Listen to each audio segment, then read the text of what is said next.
Not going anywhere, Joy. You're not going anywhere. You can't keep me here against my will. I am fighting for your will. I am fighting for your own free will. You think Mitch Lawrence would fight this hard for you? He doesn't give a damn leave me alone. You've got to answer one question for me. One question, the most important question of your life. Who do you love, Joy?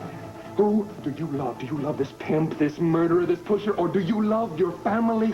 Your family, your sisters, and your uncle, and they have names, Joy. Their names are Dee Dee, their name's Connie. Stop it! Pete. Stop it! Do you love this monster more than you love your own family? Is that the truth? Is that God's own truth? Somebody save me! Save me! Help me! No! Free Joy O'Neill! Security. Free Joy O'Neill! Free Joy O'Neill! Security! Yeah, wait, never mind. Mr. Wellington, call for more help. Jim, we need more reinforcements. Get these people out of here now. Come on. Do you hear that? They're going to try and force us to leave. We're not going to let them, are we? No. Ma'am, you will order your people to stop. And stop now. I heed the messenger. He is the only person. Lady, if you don't tell these orders. people to shut up and get out of here, I'm going to Make them drag us out. Sit down. Sit Out of down. here right now. Come on. Haven't you done enough damage, Allison? I am here to undo the damage that you've done. You kidnapped Joy from her true family. I am her sister. We do not abide by the family ties that bind us. And what about your family? Your father's a prison warden. He didn't tell you how to recognize criminals? My father believes in Mitch Lawrence. Your father was tricked like a lot of other good people. He staged that whole prison break to make it look like he was saving people, and he wasn't even doing that. I was there, and you weren't. Mitch did save all of us in the prison, and now he is saving souls. He is. What about the drugs and his exploitation? He's outright stealing from people. Those are lies being spread by hateful, spiteful people like yourself. And the drugs, I guess Vicki Buchanan just drugged herself, didn't she? I am my own person, and I heed the messenger. And the young girls, Allison? You didn't see all the young girls? Mitch saving all the young girls, Allison? He is the messenger of God, and he knows best. You know better. You know the kind of person he is. You've seen that. I will heed him, and I will serve Wake up! Him. Wake up! Don't let him ruin any other lives, Allison. It's time for you to save yourself. Don't you see that? I didn't think we'd find him here. Well, what do you know? He left a picture of himself for us. Real humble guy. Some guys know how to live. Look at this shrine.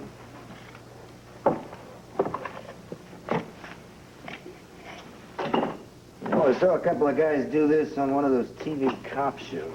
You had to find the drugs? Nope. Opened a wrong drawer and a bomb went off. Oh, thanks a lot. Hey, it was TV. They were both back the next week. Yeah, but I don't want to have to come back next week. I want to find the drugs. I want to...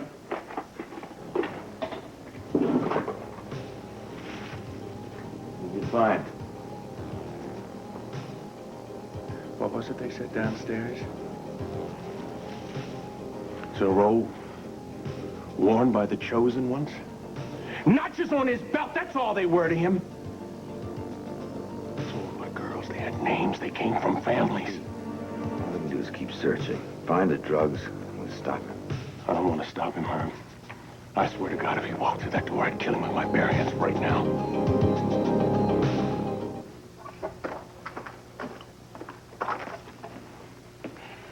Thanks, Jenkins. Mm-hmm.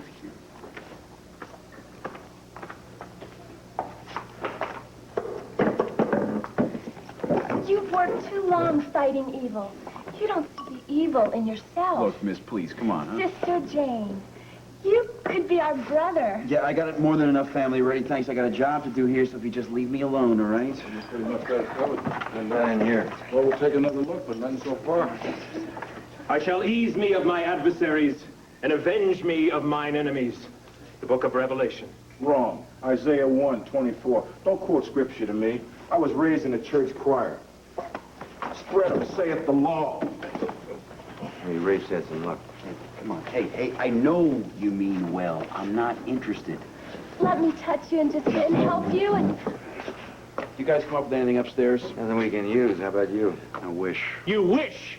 All you're doing is spending your time hitting on those young girls. What are you What I'm talking about is Joy, your brain rotting away, and you're trying to pick up on these What are kids you out of your here. mind? No, I'm not out of I'm my doing mind. so much work. It's right now. Cut it out. Resist, brothers and sisters. You wanted this, Peaceful Allison, didn't you? Is this the way you serve the Lord? Please, somebody, please get me out of here. Do you hear it? It's Joy. It's our sister Joy. We know what our mission is. Free her now. Yeah. Wait a minute. You're not everyone. Shut that door. Make way for the righteous. Yeah, well, the righteous is going to have to kill me first. Do you hear that? She thinks that Joy O'Neill is her own private property. Let's break the door down and free Joy. What's going on out here? Oh, you peace-loving kids want to fight, huh? Let our sister go. Free Joy. Free Joy. Free Joy. Free Joy. Free Joy. Free Joy. Free Joy. Person? Free Joy O'Neill. Was he the messenger? Free Joy O'Neill. Free Joy O'Neill. Free Joy O'Neill.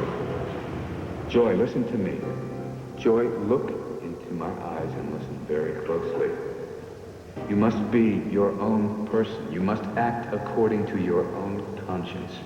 You are hearing a voice larger than the collective voices of your family and those in this town who would reject me out of hand as a charlatan. God is speaking to you, Joy, through me. Heed the messenger. Heed your own heart and the voice of God as it speaks within your soul. Do you hear me, Joy? Heed the messenger of God. Heed the messenger of God. Always remember that. Heed the messenger. You must break from your family. You must become part of my family. You must leave behind those friends of yours who would spend their days drinking and cavorting, never seeing the sins of their ways. You must dedicate your life to serving God and his holy cause. You will do that, Joy. You will become a member of the Lord's mission for the homeless. Heed the messenger. Heed the messenger. Free Joy O'Neill! Free Joy O'Neill! Free Joy O'Neill! Free Joy O'Neill! Free Joy O'Neill! Free Joy O'Neill! Quiet in here. Free Joy O'Neill! This is a hospital, Free not a Joy O'Neill! We won't stop Free you. Joy I O'Neill! said quiet! Free Joy O'Neill! Quiet! You people. You claim you're God-loving people. You come in here and you disturb a hospital full of sick and dying people, and this is the kind of comfort and care you give them? We didn't do anything wrong. It was their fault. They didn't come in here waving these placards and chanting and disturbing everyone in here. This is a hospital filled with needy people, the same people your beloved brother Mitch professes to care so much about.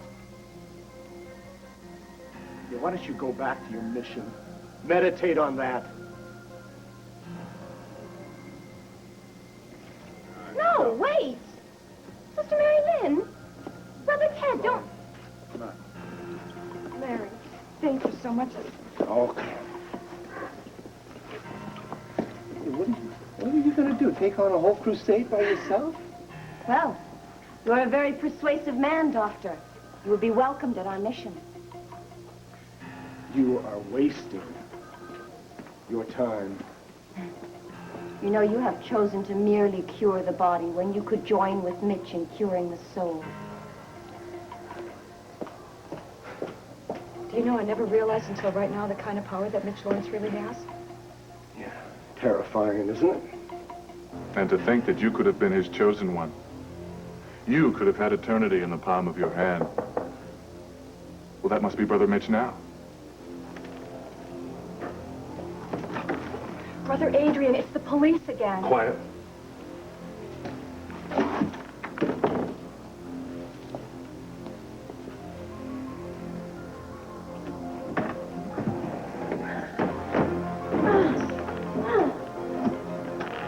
What do you think you're doing? You get away from that window right now.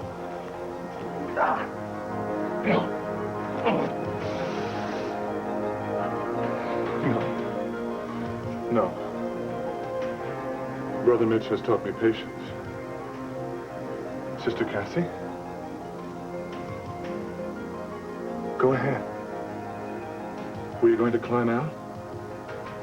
If you slip, it's only 5 stories. Go ahead. Only angels have wings.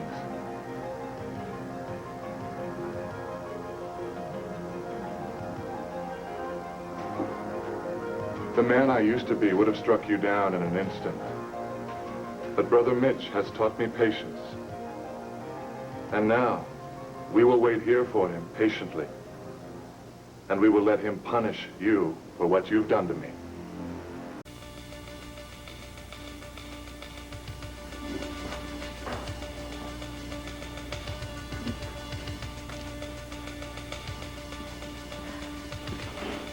Sister Cassie, are you feeling better after your sleep and your shower? Oh, there was no hot water, and the mattress stank.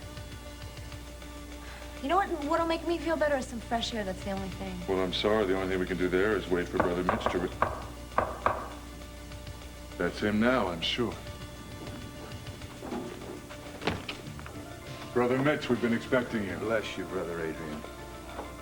I told you to treat her like one of the family, brother. I tried, Brother Mitch, but look what she did to me. I caught her trying to escape, and she turned on me. Remove the ties that bind her, brother. But Brother Mitch, Remove them in the name of the Lord.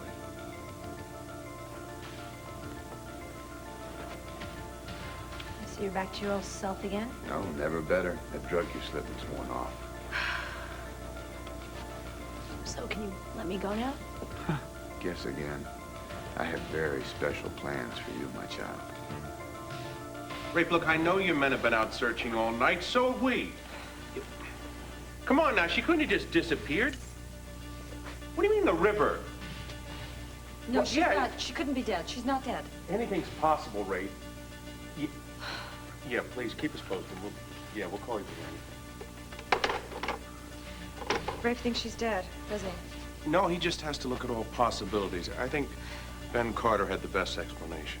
Oh, a lot of good he did. I mean, if it wasn't for him and his deprogramming, Joy would still be here. He's just trying to help her. I know. No, he thinks that the Joy would have gone to a place that she feels safe and secure in. Like the mission? Either that, or she could have...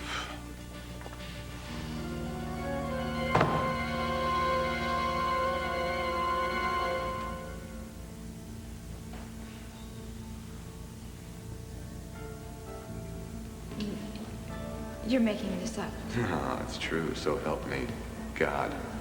Cordero Roberts is Clint's son. He's a Buchanan. Heir to the Buchanan millions.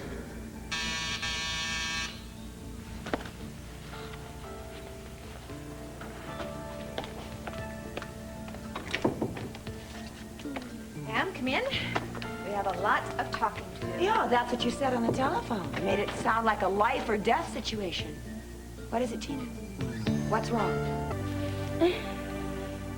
Family should never turn against family, Cassie. You could have really hurt Brother Adrian. That was the idea. Brother Mitch, perhaps I should teach her a lesson. In good time, brother. Stabbing you was the least of our wayward sister's crimes. You lied to me, Cassie. Oh, well, then now we're even because you've been lying ever since you got out of jail. I was referring to your trust fund. You led me to believe that we would have to move heaven and earth to get that money released. And then what do I find out? I give up. All that's required is your signature. You won't deny us, will you, Cassie? The mission needs your financial support, and I need even more than that. Don't touch me! Sister Cassie, don't do that to Brother Mitch. It's all right, Adrian. Hatred and worldliness may have hardened her heart, but we have means to soften her. What is that?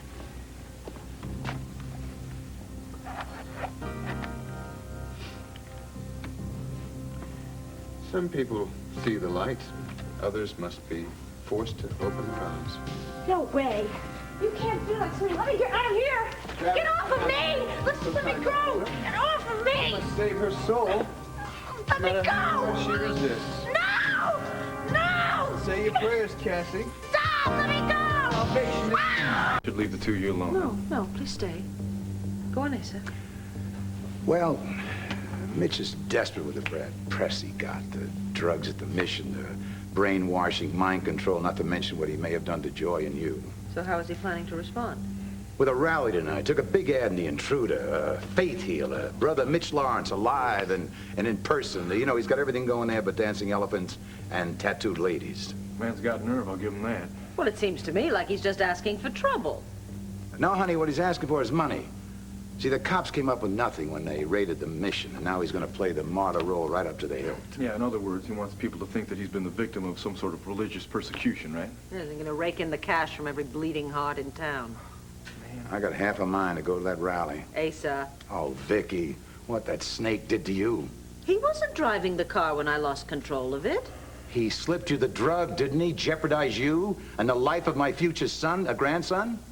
Asa, Mitch Lawrence will be punished. I promise you that. But please, don't sink to his level, all right? Also, your future granddaughter is going to want you around for a long, long time. However, I think you're right. I think somebody from the Banner should be there to cover it. Court, how about you take your camera and go on over there? Ma'am, if it would help put Mitch Lawrence away, I would be downright pleased. Good, but don't forget to get clearance from Briggs, all right? I'm on my way. Oh, Cord, watch your step tonight. When old Mitch takes center stage, the heavens may crash down on him.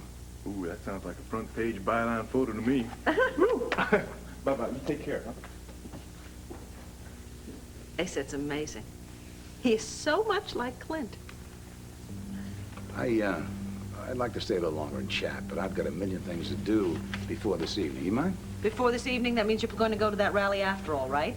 You just rest, and you listen to Dr. Balsam. Asa? Do not worry. Grandpa's not going to do anything foolish.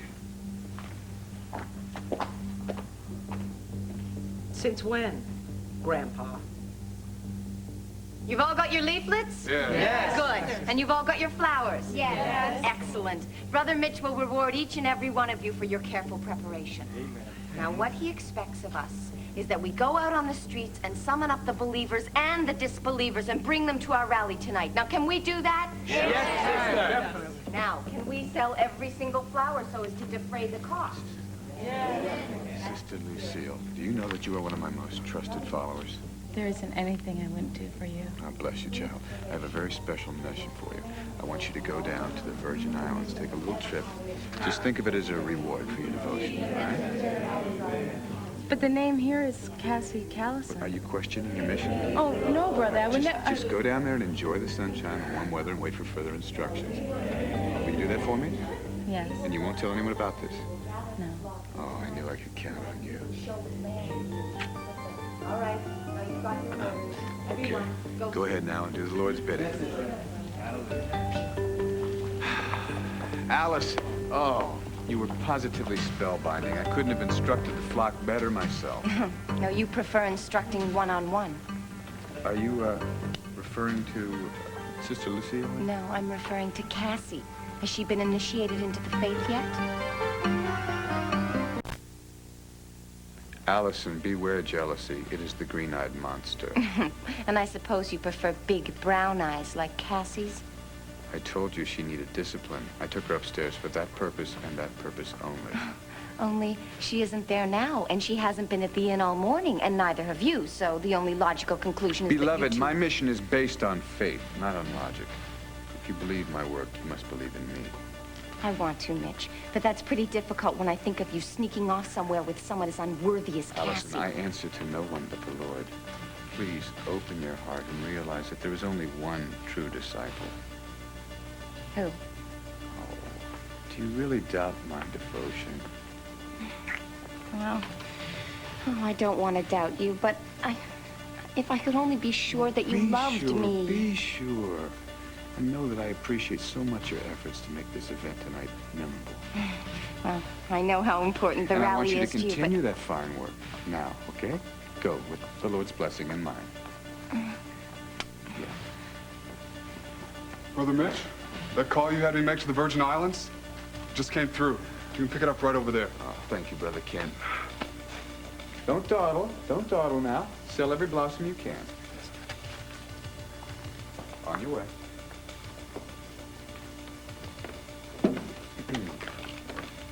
Hello. Brother Lawrence here. Hank, I bet it's really hot down there, huh? Yeah, you're right. I didn't call to ask about the weather. I'm calling in a favor, Hank. Well, I want you to be at the airport down there when a friend of mine arrives. It's on flight 419 from Lambview, Pennsylvania. Cassie Callison. She's a lovely young woman. Blonde hair, fair complexion. You can't miss her. Hank, make sure she disappears. There's someone here to see you, a good friend. He's not my friend. Honey, he is your friend. Now, don't be frightened. You weren't there in the room. You didn't know what he did to me. Joy, he's not going to scream at you or make fun of you. And you don't have to go through the deprogramming anymore. I don't blame you for hating the sight of me, Joy. I was pretty rough on you. I just hope that someday you can understand why my methods had to be so harsh. I thought you'd still be mad at me. Ben, please, take a seat. Please. Joy, nothing could make me happier than to see you here in your own home with your family. That's what my work is all about. Ben, I owe you an apology. I thought your work would drive Joy further away from us. Well, I had my doubts, too. Guess we all did. Is there any way we can repay you? As a matter of fact, there is. That is, if Joy is willing. Me? I'd like to ask you a few questions, Joy, about Mitch. Please. I'd rather not. But it could help a lot of people, young people like yourself, who might still be under his spell. What would you like to know, Ben? Well, I am certain now that Joy wasn't just brainwashed. That drugs are very much a part of the way that Mitch works. We need to find out where he might be hiding those drugs. They already searched the whole mission. Twice, and they didn't find anything. But the police are on the outside looking in, and Joy might have a different perspective. I don't remember being drugged. And if I was given something, I don't know how I was given it or when. Think, Joy. I mean, even the smallest little thing, it might be helpful. Oh, the mission seems so far away. It just feels like a bad dream. I can't remember anything. Oh, no. What is it, Joy? It's Cassie. Cassie told me that she wanted to become a disciple. What if she's there right now and under Mitch's spell?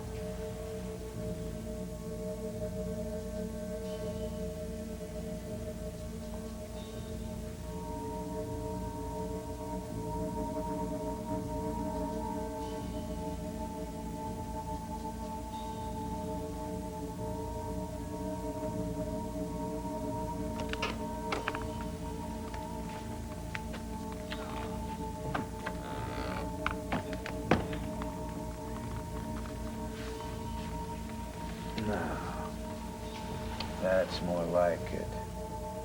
A peace that passeth all understanding.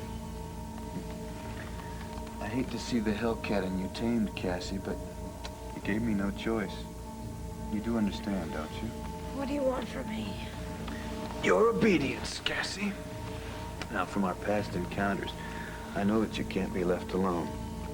That's why the injection was necessary. I understand. Do you? Yeah. How do I know I can really trust you? Whatever you want. I'll do whatever you ask. Well, let's see if you're as good as your word. Stand up, Cassie.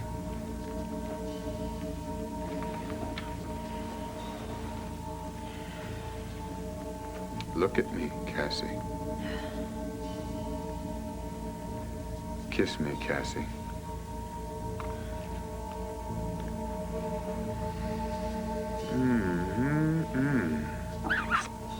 Such devotion gets me where I live. Take my hand, Cassie. Now we're gonna go on a little excursion. Just you and me. And I'll tell you exactly what you have to do when we get in the car. Cassie, abide with me now.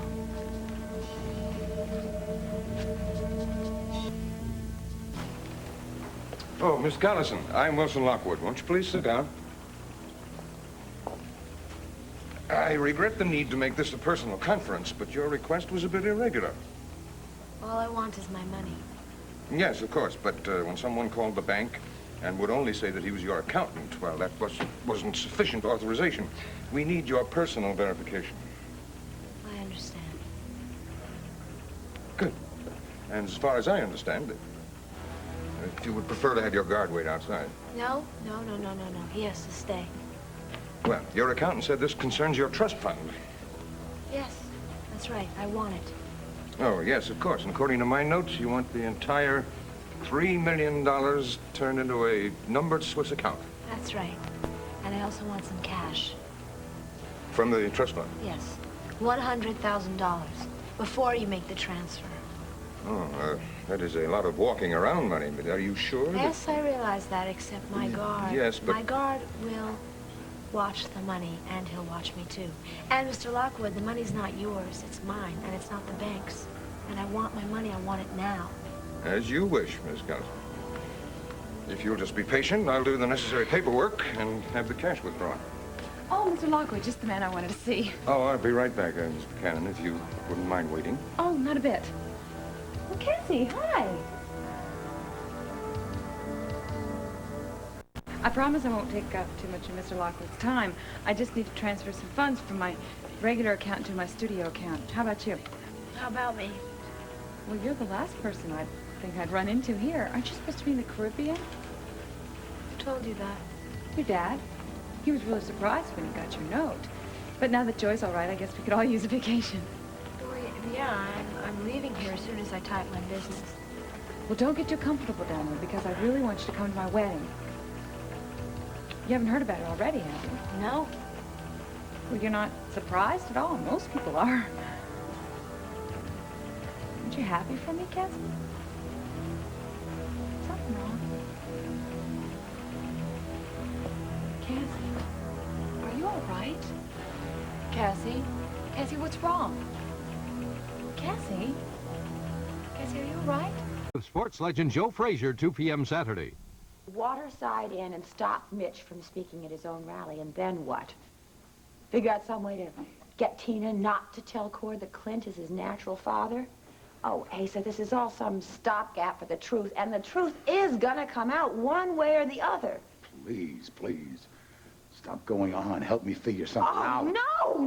Did you hear one word I said? I don't know if I can go through this again, Asa. I am not going to lie or cover up for you again.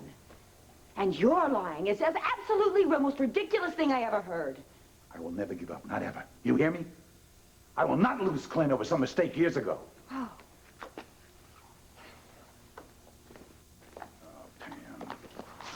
Pam, I've seen the toll this lie has brought on you.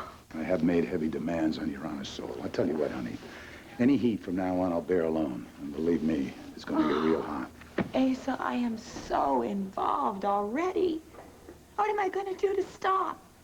What do? Go tell Tina that everything she told me was true? That I knew all along? The only thing we have going for us is that Tina heard the story from Mitch Lawrence, a confirmed liar. Asa, she knows it for a fact. She added... Ricky, oh, you finished your tests already. No. But before I got there, they handed me this telegram. It's from Clint in Vietnam. Richard, you want to elope right now? Oh, I sure do, sweetheart. Now, I got the justice of the peace standing by, and I told him I'd be coming right back with my bride-to-be. But I don't understand. Why? Tina, I should have carried you off the moment I found out what Mitch had done to you.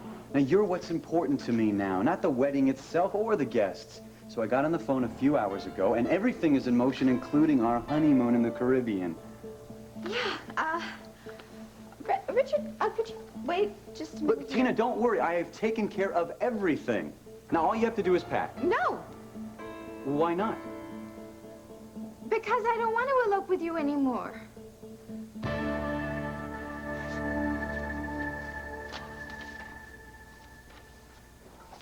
I don't believe this. Gone all this time and not one crisis or emergency message. Aren't you the lucky one? Oh, do I detect a note of bitterness in your voice? Bitterness? Hell no, not me. What you detect in my voice is jealousy, outright envy. Yeah? Look at this. This is your pile of winnings from Atlantic City, and that's mine. Oh. Who do you have to blame for that? You refused to bet the same numbers that I did, and you see before you the wages of the male ego. I don't think there's anything funny about that. The woman who doesn't need the money wins all of it. You know the old saying, the rich get richer and the poor get, Shut up.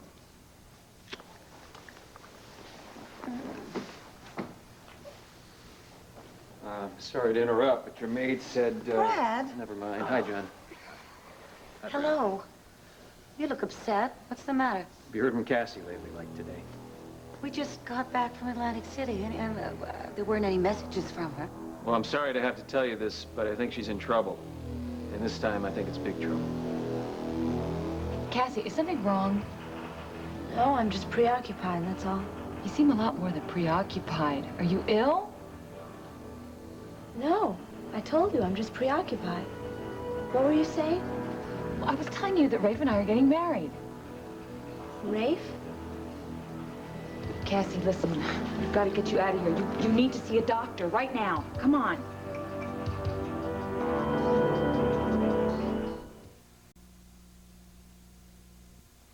Now, we've all done a lot to get this place back into shape after the police raid yesterday, but there is still a lot more to be done.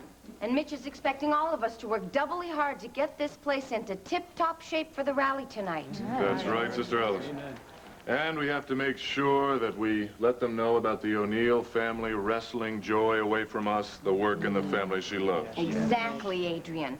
Now, Mitch expects us to publicize the unwarranted intrusion and destruction by the Landview police during the drug raid, when there wasn't even any drugs.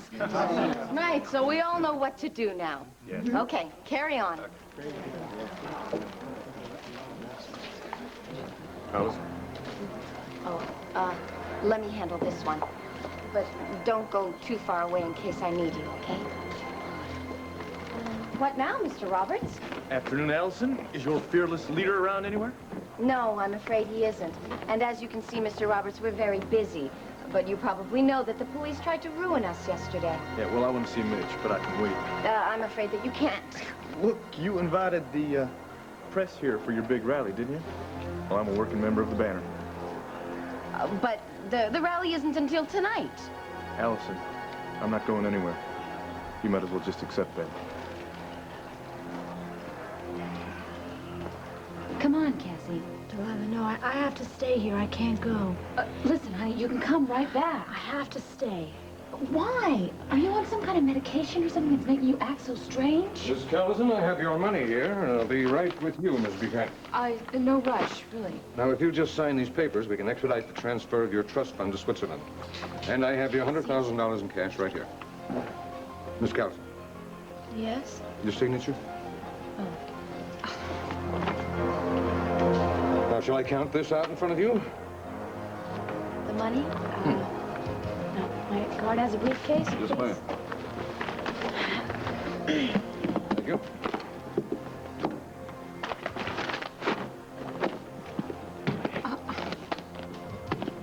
Oh, I forgot the receipt for the cash. I'll be right back. Wait, Cassie, you're gonna walk out of here with $100,000 cash. Yes. But why? Why are you doing this? Why are you transferring your trust fund into a Swiss bank account? Because I'm going to be traveling. With the $100,000? Why don't you use traveler's checks? How long are you going to be gone? I don't know. Are you going alone, Miss Cassie? Callison, your flight leaves shortly. We should be going soon. Here we are, Miss Callison. If you just sign this, we'll be all through. Good, because my flight leaves shortly and I should be going soon.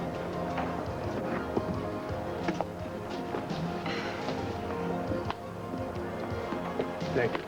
Cassie, do your parents know about this? Delilah, it's none of your business. Well, I Thank know, you very but- much, Mr. Lockwood. That's all right. Cassie, Now, I don't... please be careful. Did she act a little bit strange to you? Well, I don't know her that well, I'm afraid, but the whole transaction seemed a bit odd. Certainly did. Well, now, what can I do for you, Miss Buchanan? Oh, never mind. We can wait. Tina, all you've talked about since I asked to marry you was eloping as soon as possible. Yeah, I know that. Well, then what's going on? I changed my mind. But why? I mean, you want to clue me in? Well, it's because of all the stuff that's been happening, you know, with Vicky and Joy and... But that's precisely why I want to elope. Well, yeah, but Vicky and I have gotten close again, and it's really wonderful. That's why it would really mean a lot to me to be married in Landfair. Even if it means putting off the wedding. Yes. I mean, it didn't matter to me when I didn't think I really had a family, but now that I feel part of the family, it does. And do you understand? I just wish you would have told me before I made all these arrangements with the wedding and the honeymoon, and I mean, it never occurred to me that you'd change your mind. Oh, Richard, I'm so sorry. I hope you don't think I'm too much of a pain. Is this what it's going to be like a preview of? I mean, life with Tina? I hope not.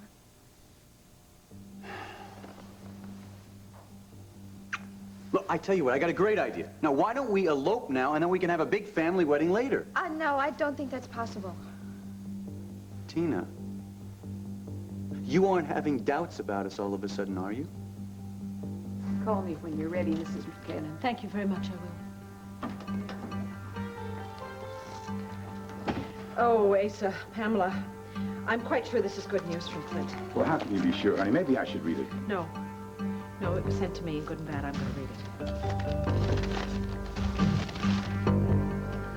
Oh. Clint is fine. So is Bo. Oh, Vicky. Thank the Lord. Oh. It says, I found Bo. He's fine. I'll explain all when I come home tomorrow, love, Clint. Tomorrow. Wonderful. Both my boys alive and well. Oh, hallelujah. Hallelujah. Oh, Lord, our prayers have been answered. Honey, I know how worried you were about Bo. Oh, God. And Clint, I didn't say much. Vicky, you're awful quiet. I guess I'm just too happy for words. Then you got to stop crying. I will. Let me read this. Let me see this with my own eyes. Oh, boy, do we have to frame this one. Oh, Dee Dee, we have to call her Absolutely, right away, you have really. to call Asa. Would you do that? I have to go back for the test. Whoa. Telegram. Dated yesterday. Clint's due in today. Oh, I don't even have to wait till tomorrow. Thank heavens that baby of yours is fine.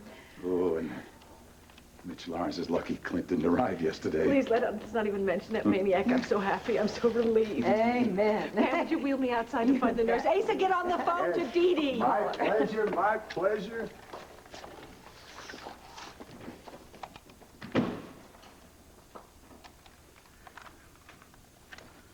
Oh, just the gal I want to talk to. My favorite daughter-in-law. Be prepared to celebrate, honey. Vicky got a telegram from Clint. Your husband? A-OK. Richard, why do you think I'm having doubts about us? Because out of nowhere, you are so adamant about not eloping. I mean, like it was the worst thing in the world. Oh, I know. I must be driving you crazy. I know. I mean, but if I am, just think how crazy I'm driving myself. Yeah, more or less. I mean, you're really not having second thoughts about this. Oh, sweetheart, no.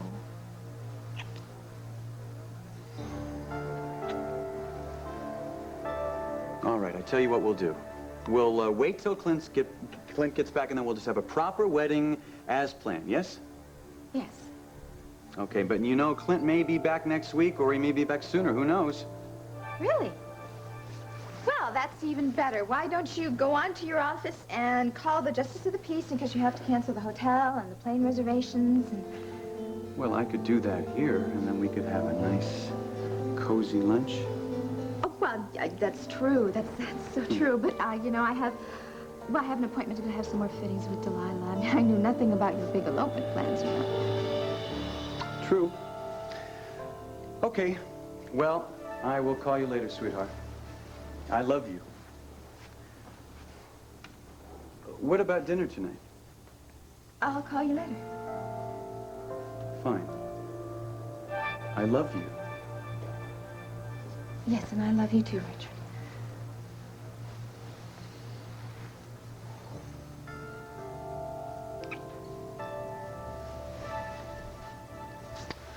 Okay, I'll call you later and we'll talk about dinner, okay? Yeah. Bye-bye.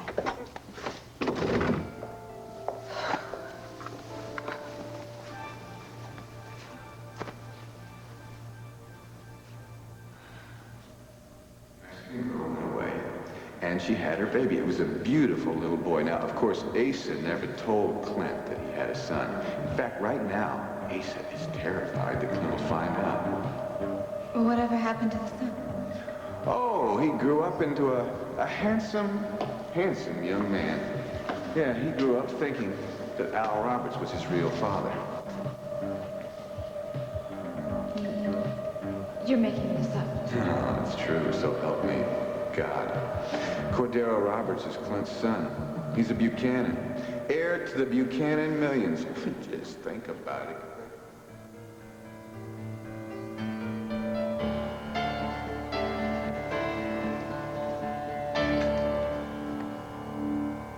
You better explain that remark. Cassie has been pretending to be a disciple of Mitch Lawrence. What? Staying at the mission? Yeah, she thought Joy was being drugged by Mitch. She wanted to find the drugs and see if she could get the place closed down. But I don't understand. What happened? Well, she left a note saying that she was going on a vacation to the Caribbean, but I don't believe it. Brad, we're obviously missing a few chapters in the story here. Yeah, okay. Vicky got Joy out of the waterside, and she pretended that Dee Dee was in an accident, was seriously hurt, and that she was asking for Joy. They got Joy out, got her deprogrammed, and now Joy's back to normal. Yes, and so what happened with my daughter? Well, Cassie was trying to get Joy out on her own, and then suddenly Herb gets a note saying she's taken off on a vacation. So once Joy was out of danger, Cassie decided to hightail it out of town in case Mitch got suspicious. Why? It sounds intelligent to me. But why a note? Why doesn't she call? Why did she leave before the deprogramming was successful, whether she knew or not? It just doesn't sound like Cassie. No, it certainly doesn't. Maybe you all are making too much of this. Oh, but we're not.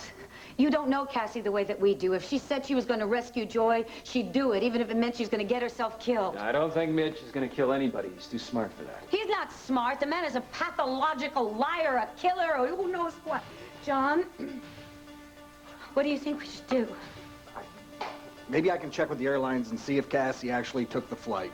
But look, why don't you try and call her first and see if you can get hold of her? I just did that. I tried. There was a message on the machine saying she was just going to be on a vacation. All right, then leave the line free. I'll call you as soon as I hear something on it. Good night, sweetheart. Take care. Brad, I'm never going to forgive you. You promised me that you would keep an eye on Cassie and make sure that she didn't get involved with Mitch Lawrence. Brother Mitch, the troublemaking cowboy has returned. Oh, great. Just what I need today. Listen, Adrian, Cassie is still in the car out there. I want you to go up, take her up the back way, put her in my room, and lock her in. And be sure nobody sees you, all right? Mm-hmm. And I want you to come back here because who knows what Cord Roberts wants to punch me out for this time. Hmm? Yes, Brother Mitch. Well, Cord. How nice to see you reading our literature. Does this mean you've seen the enlightenment of our ways?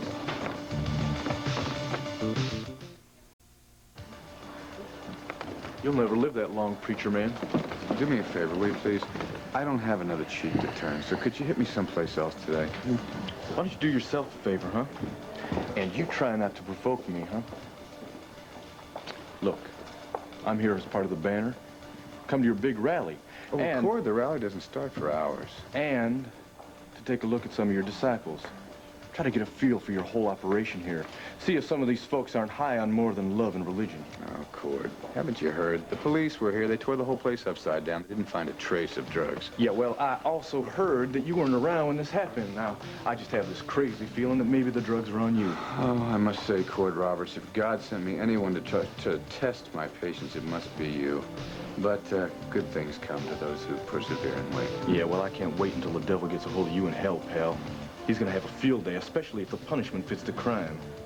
This is getting very tiresome. I have a lot to do before the rally, which, by the way, should bring me many new converts and many new bucks. Oh, yeah? Well, I wouldn't count on that too much. Not once people start hearing about what you did to Joy O'Neill and how you twisted her mind.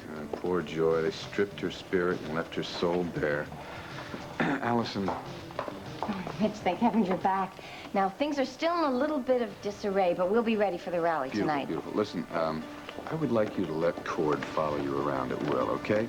Perhaps he'll see by the time the rally starts that it's the police who are the true destructive force in this town and not us. Are you sure? Oh, yes. I want Cord to know that there is no place for violence around here. All right. Follow me. Enjoy.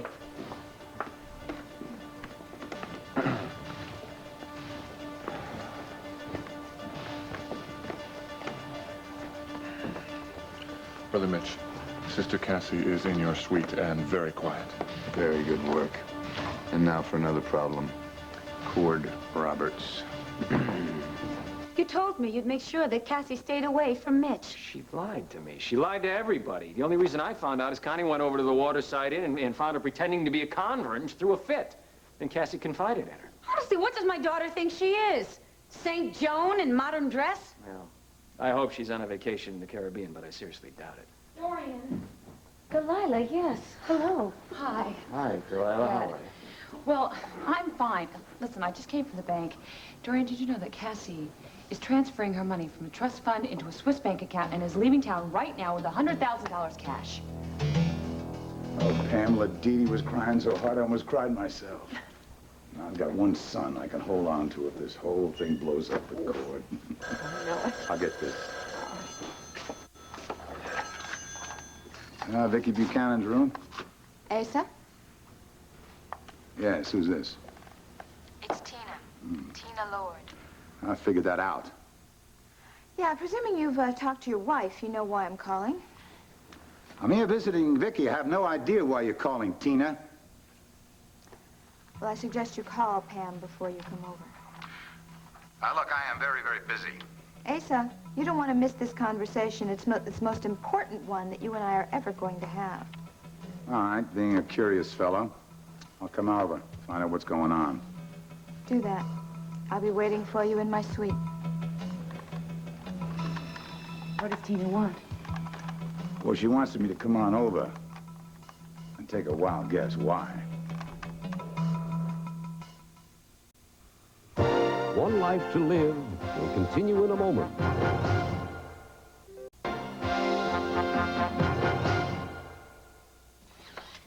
Thank you.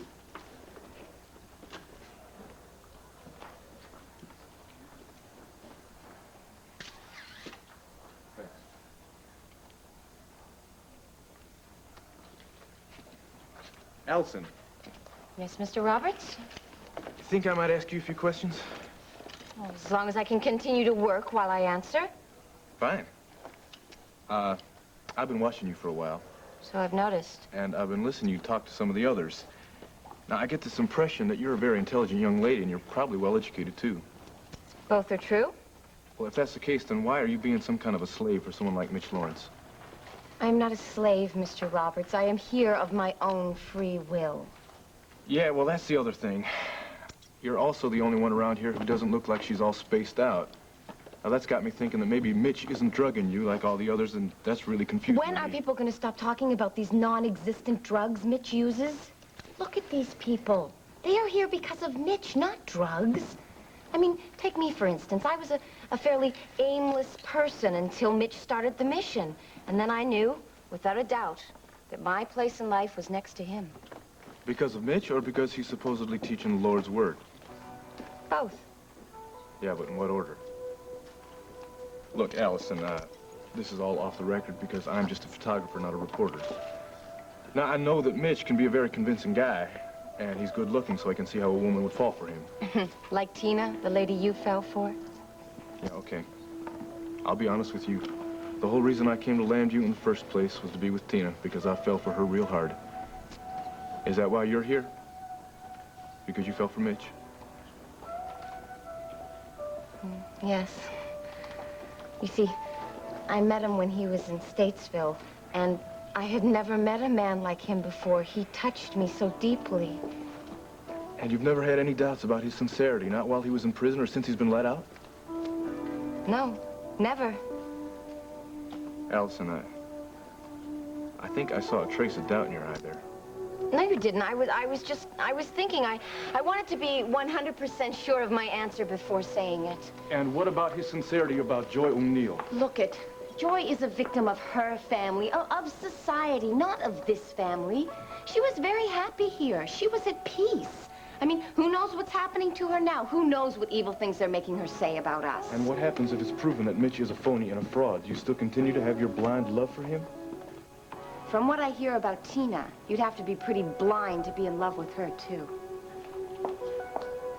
Touché. Look, Allison, let's just say that I love Tina despite all those things that I've heard about her. Is that how it is with you and Mitch? It wouldn't make any difference to you if he turned out to be the criminal that people say he is. No. I guess it wouldn't. You see, I love him so much that I won't let anything get in the way. And I do believe that he is an extraordinary human being. I would do anything for him, and anything to keep us together.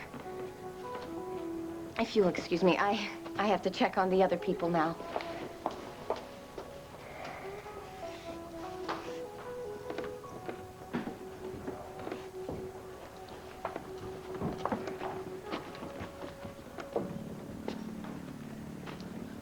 She didn't know who Rafe was. She barely recognized me. She couldn't answer any of my questions. She just told me that none of this was my business and then left with some security guard. Security guard? Did you see what he looked like? Well, no, I didn't pay any attention to him because I was so concerned about Cassie. She was acting so strange. Oh, Delilah, I wish you'd been able to get her out of there. Well, I tried. I really did. But I thought maybe the best thing would be to alert you or her. But do you know why she would transfer her money into a Swiss bank account and walk around town with all that money? No, but it frightens me. Somebody better check on that. I'm available, Doreen, if you need me. Thank you, Brad. And thank you very much, Delilah. We'll keep you informed. I'm sorry. I'm really sorry to have to bring you this kind of news. Don't be sorry. I appreciate your help. I really do. Okay. Bye. See you later. Are you thinking what I'm thinking? Of course I am. If Mitch could drug Joy, he could also drug Cassie. And talk her into leaving the country and taking all her money along, too. Brad, we've got to do something.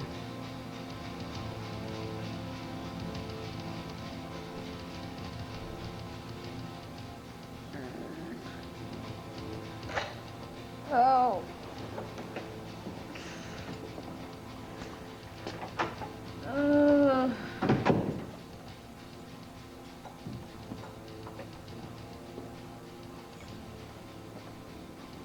Hello. I have such a bad headache. What? Oh, whatever you injected me with. No, don't tell me it's wearing off already. I'm so depressed, I feel like throwing myself out the window. Hey, Cassie. No, sweetheart. No, look, you're much too precious to What me. am I doing in here? Why are you locking me up? Honey, I have wondrous plans for the both of us. Obviously, you need a little booster. No. Please don't give me another shot. No, it won't be a shot. Just a little something to calm your nerves. I'll be right back.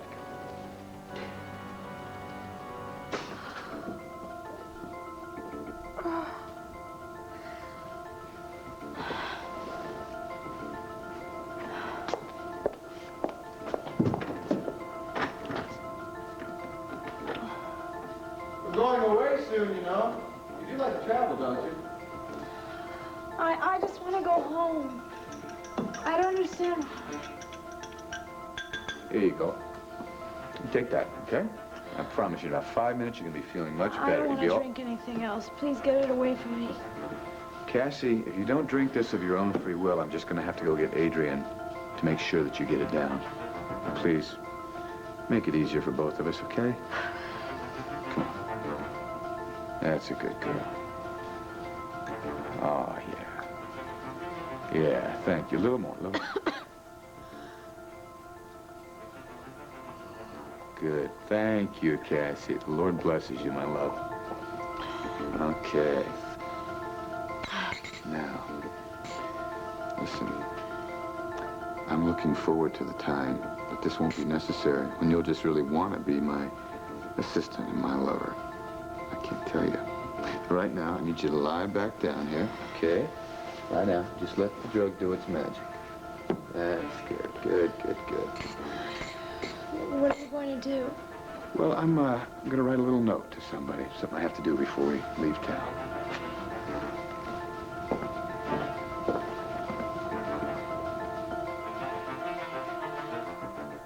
Hold it, Cord.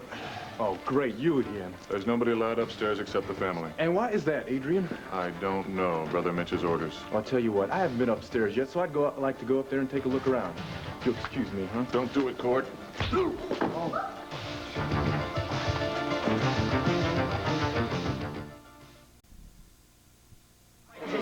Big mistake, pal. Now, just leave quietly, Cord. I don't want to have to hurt you again. Oh, don't worry. You're not going to hurt me. Leave him alone, you guys are gonna handle this. Leave him alone. Look at Cord Roberts. Where do you get off acting like some kind of a macho ape man? Look, I was just trying to go upstairs, all right? And then this Godzilla over here grabbed me and decked me. Look it. Why don't you just, every time you come here, you tell us that we are a bunch of phonies. But look at you, you're nothing but a two-faced phony yourself. Now, will you just get out of here, or do I have to have you thrown out? It's like some kind of Zombieville around here. Do any of you people know what's going on up there, huh? That Mitch is trying to keep from me? Look, it is none of your business what is going on up there. Our upstairs is private quarters. It is not open to the public. That's a fact, huh, Elsa? Well, maybe there's something going on up there that you don't know about. Look it. You take your camera. Oh, my, it's broken. What a surprise. Look, Cord, just get out of here, okay? I don't want to have to bother Mitch with this one. You have escaped his wrath more than once already. All right, I'm going, but I'm just going back to the banner to get another camera. Then I'm coming back for this rally. Oh, Adrian, why did you have to get violent? Was that really necessary?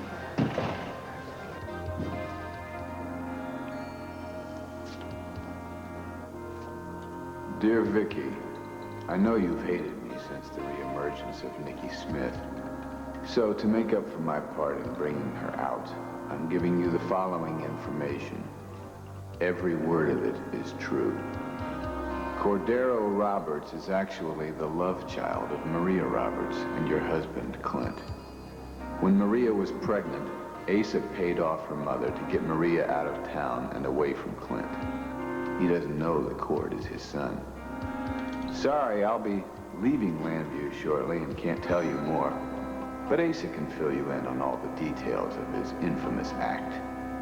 Sincerely, Mitch Lawrence.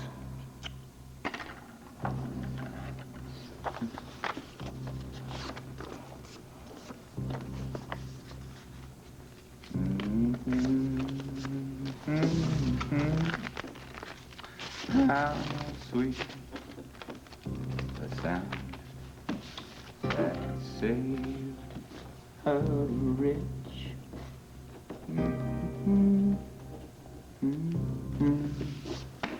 How once was lost, but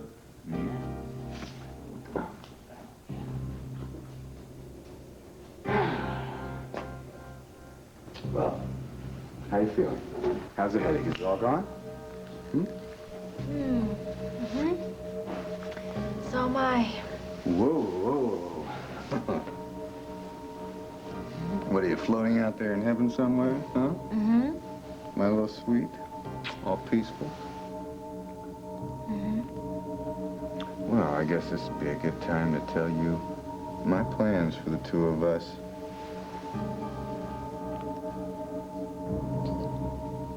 Well, Asa, thank you for coming over here so soon.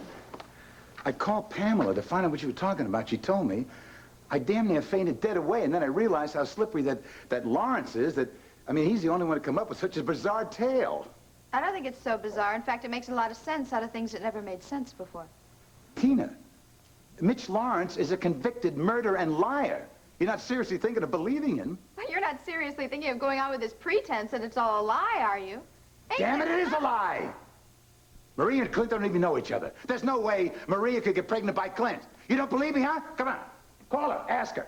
Well, obviously the two of you are in on this together, aren't you? Like I said, it makes a lot of sense out of things that never made sense before, Asa. Like the fact that you hardly know Cord, yet you're willing to offer him this wonderful job as the head photographer in Phoenix, right? Like the fact that you're encouraging me to marry Richard. In fact, Pamela's practically pushing me on him when in reality, I am in love with Cordero.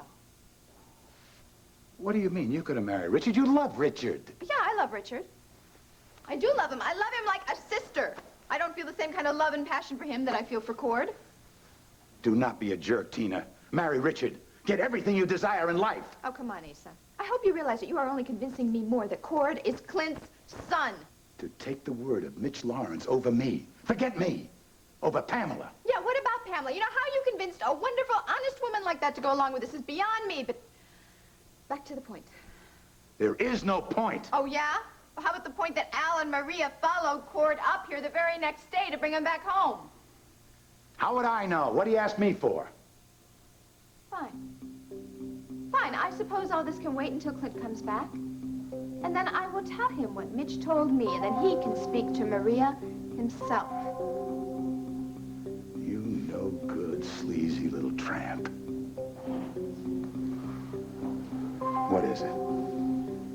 What'll it take to shut your mouth?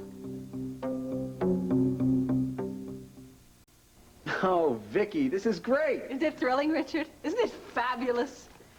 Ah, it's wonderful. Not only is Clint safe and he's coming home, but Beau's all right. Now, it must be some story about Beau.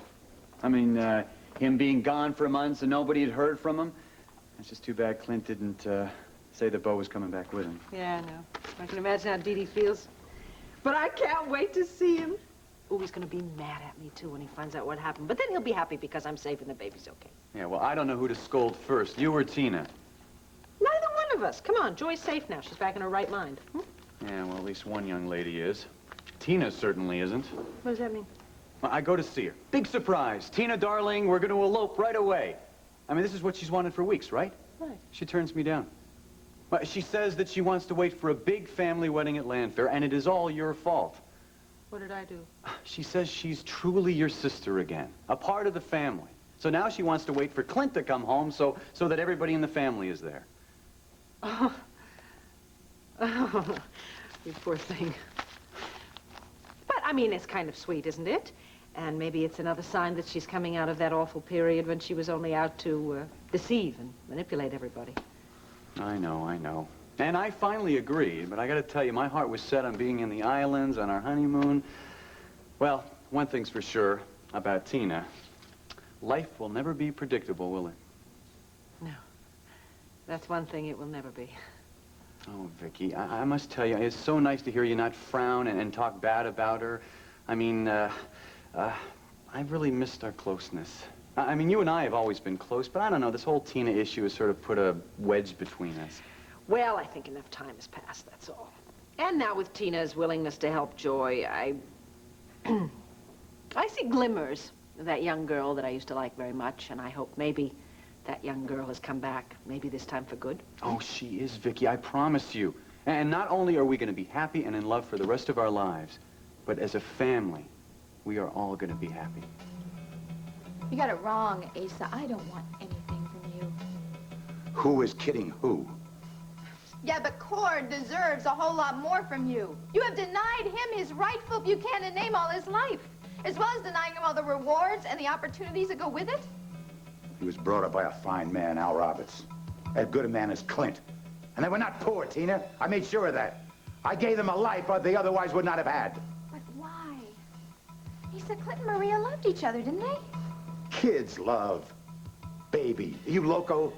A Mexican? And don't start with me. Things were different back then. They'd have been strung up by the local rednecks. Yeah, there's not a touch of prejudice in that pure little heart of yours. There's some. There is some, but believe me, I was a saint compared to others. And what I did wasn't that bad. Great. Then Clint will understand, won't he? Clint will never understand. He pined away from Maria for months. He couldn't understand how Maria could leave him and go off to Mexico with her mother.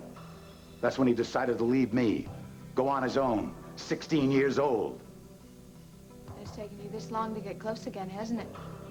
Be a real shame to open up that old wound, especially with a new grandson or granddaughter on their way.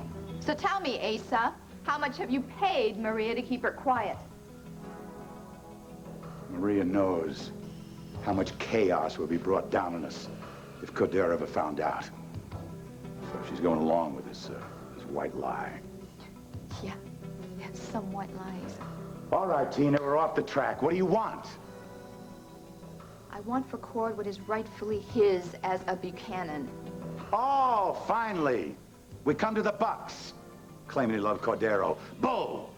You're gonna blackmail me as I expected. No, you are wrong, Asa. Because I do love Cord. I love him more than any other man I have ever known. And I love him because he is good, and he is honest, and he loves me for what I am. And I am not going to sit back and let you get away with this terrible wrong you are doing. And you're wrong. I am doing this for Cordero, not for me. All right, then. Just tell Mr. Callison that I need to talk to him just as soon as possible. Thank you very much. Herb's secretary says that Cassie has not called there, but that she thinks Cassie would have already left, according to the note. Yeah. What now? Dorian Lloyd here? Dorian, it's me. Listen, I managed to find out what flight Cassie was booked on, and it's already taken off for the Virgin Islands. And Cassie actually is on the plane? Her ticket was used. Oh, hold on a minute. Brad, Cassie made the flight.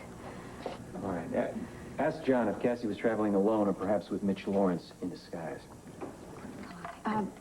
Yeah, I heard him. I heard him. It'll be hard, but maybe I can impress the airline with the urgency of all this. Let me get back to you as soon as I can. There's something you should know, John. What's that? Cassie's traveling with $100,000 in cash, and she's transferred her trust fund to a Swiss bank account. Whoa, that makes it damned urgent, doesn't it? All right. Bye-bye, sweetheart. Bye. Brad, what if we're too late? I just remembered something. Mitch is holding a rally tonight. Let's make sure he's planning on attending. Good idea. Just a machine with information about the rally. Well, then, I guess we better get over there and see for ourselves. Yeah, you got it. Let's get to the water side.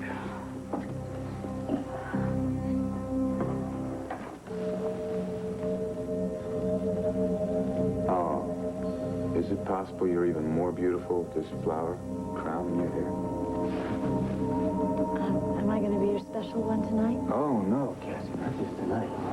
Every night and every day for the rest of your life. When we get out of here, we're going to go overseas and get married. Really? Do I want to do that? Oh, yeah, you want it more than anything in the world, believe me. You'll see after we make love tonight.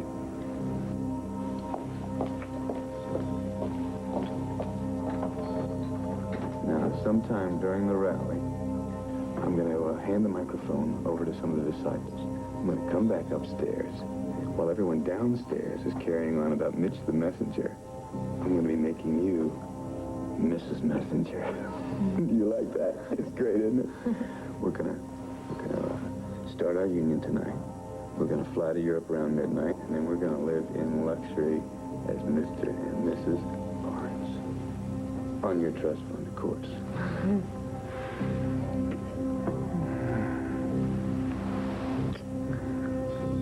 Sounds like a wonderful future, Mitch.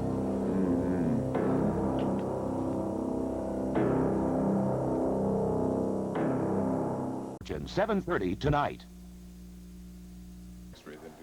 Thank you, John. Excuse me, Larry. Clint, I didn't know you were back today. Yeah. Well, what about Bo? Well, Bo's fine. He's fine. But what about Vicky? I called the banner from the airport, but she told me she was here. I damn near fainted. No, everything's fine. Yeah, that's what he said. But for crying out loud, Larry, if she could have lost the baby, I wasn't even here. No one telegrammed me. Well, that's because she didn't want you to know. But if the crisis is over, there's nothing to worry about. Are you sure? Of course I'm sure. I'm positive. She's on medication right now. We'll slowly take her off that. But the baby is still due on time. Well, thank God for that. Yeah. What room's she in? Right through there, my friend. Take care.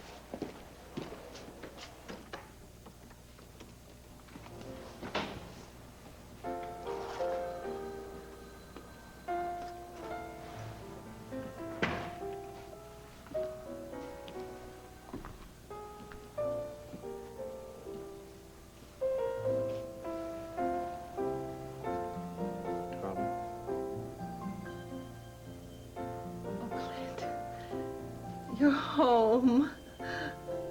Oh, sure, Tina, you're taking care of Cord. That's right, Asa. He has been deprived of the heritage and the money that he rightfully deserves. Go easy, Asa. This little tramp could blow up your whole world. Supposing I agree with you. Cord becomes wealthy overnight. You gonna move in and marry him? I've turned Cord down so many times, I don't think he even wants me anymore. The boy's smarter than I think. Look, what happens between Cord and me is beside the point, Asa. The point is that you're going to give that boy exactly what he deserves. Enough bull, Tina. Spell it out how much you want.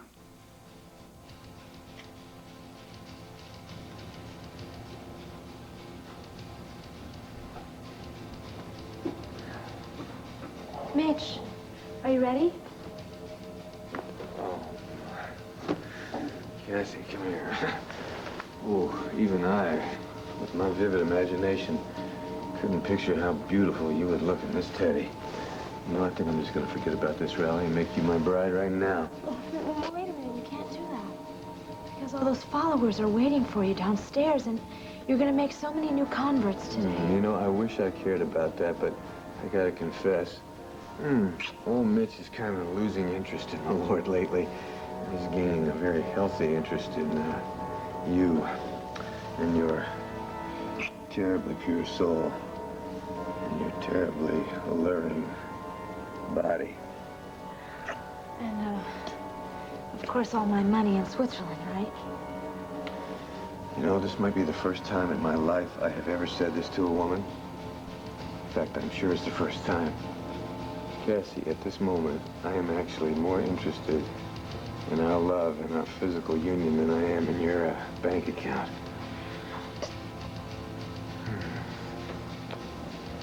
Mitch, What? maybe you should go down to the rally, and I'll wait for you in your bedroom. You're probably right. Go ahead.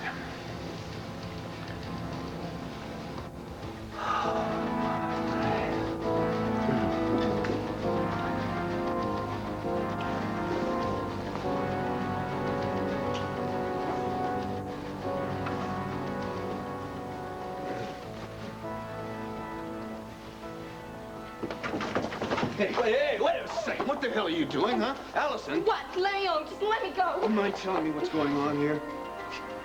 It's all over between us, isn't it, Mitch? I heard what you said to Cassie. You're gonna blow this whole thing just because you can't keep your hands off her.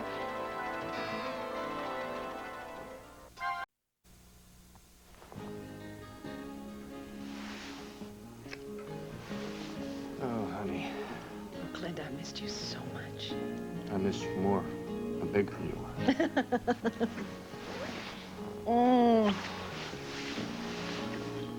I hear you've been kind of busy. Richard filled me in. Yeah, but there's absolutely nothing to worry about anymore. Well, that's what Larry told me when I came in. Damn it, honey, I wish you'd have gotten a hold of me. Oh, to do what? To pace the floor? There were plenty of people here to look after me, including, believe it or not, Tina, who was very supportive. You know, all I could think about on that endless flight back here, once I knew Bo was safe, was how there was nothing to stand in the way of our happiness. Oh, darling, you've got to call Dee Dee right away. Richard's doing that. He's telling her that I'm here. Good, okay.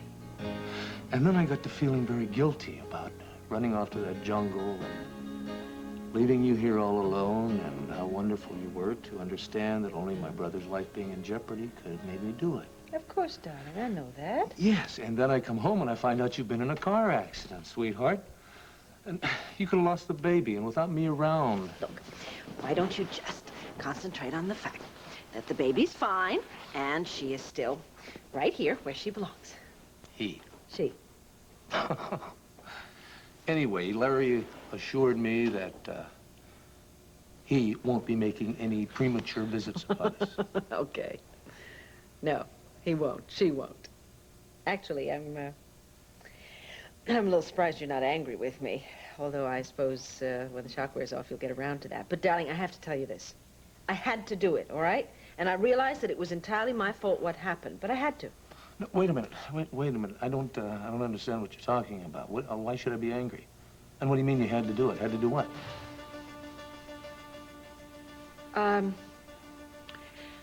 Oh. Well, darling, you know, I mean, I didn't just slide off the road and into a ditch. There was a little bit more to it than that. Like what?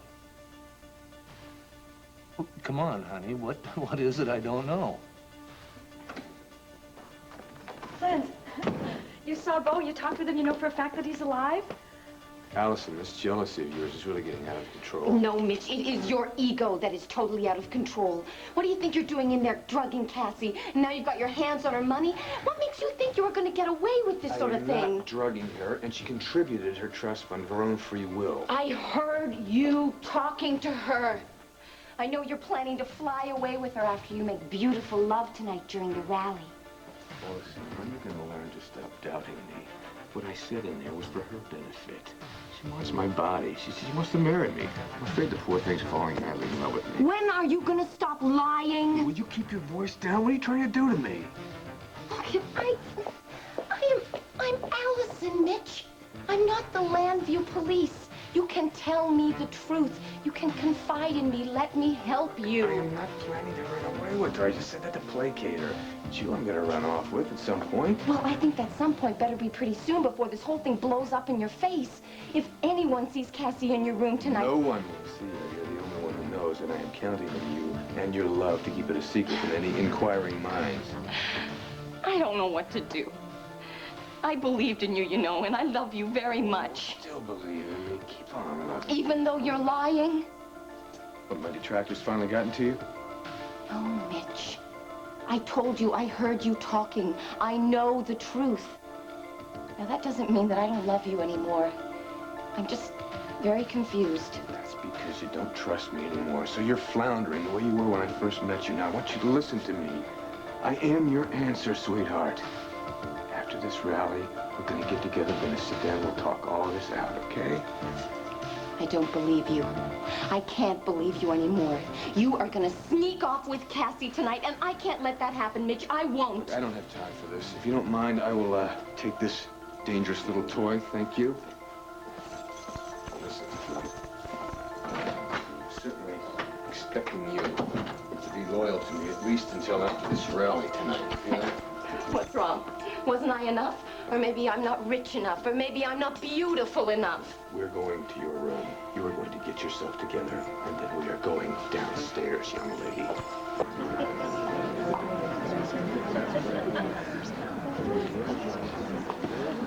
I don't see Mitch anywhere, do you? No, don't. Excuse me. He's probably on a plane on his way to some Caribbean hideaway with Cassie. Not necessarily. Now, let's wait and see what John can find out. Let's act inquisitive but not concerned, all right? Sure. They haven't got a care in the world. Look at all these faces. Smiling, idiotic little grins. Kids who've given their hearts and their minds to a con man. Not to mention any money they might have access to. Not Cassie, though, I hope. No, not if she was in her right mind. Oh, my God, I just wish we knew where she was, that she was all right. Welcome to the Lawrence Mission for the Homeless. Is this your first visit? And last, I hope. We're very glad to have you here. Would you like to buy a lovely flower? No. All the donations go to the homeless and the needy that we help here at the mission. Thank you, but I'm all flowered up at the moment. Excuse me. But what is your name? Mary Lynn Dennison. And yours? Mary Lynn, how long have you been here with Brother Mitch? Well, I was in college, a callous student thinking of no one but myself, until a friend told me about Mitch. And I came here to learn for myself exactly what he was all about. And I never left. Shades of Joy O'Neill. Poor Joy. We all feel so rotten about what her family did to her. But we know God will find a way to bring her back to us. I can't take. Do you happen to know Cassie Callison? Cassie was a traitor. She helped Joy's family get her out of here, and then she left. We're all very angry at Cassie. Excuse me. I must go welcome the other newcomers. Well, now we know what the official story is. Yes. Excuse me, Mary Lynn. Where is your messenger, your leader? I haven't seen him anywhere around. Well, there's no telling where he is at the moment, but he'll be here to address the gathering later. See, thank you.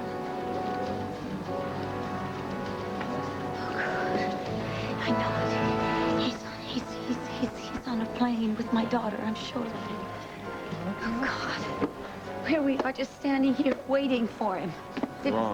Wrong, Dory.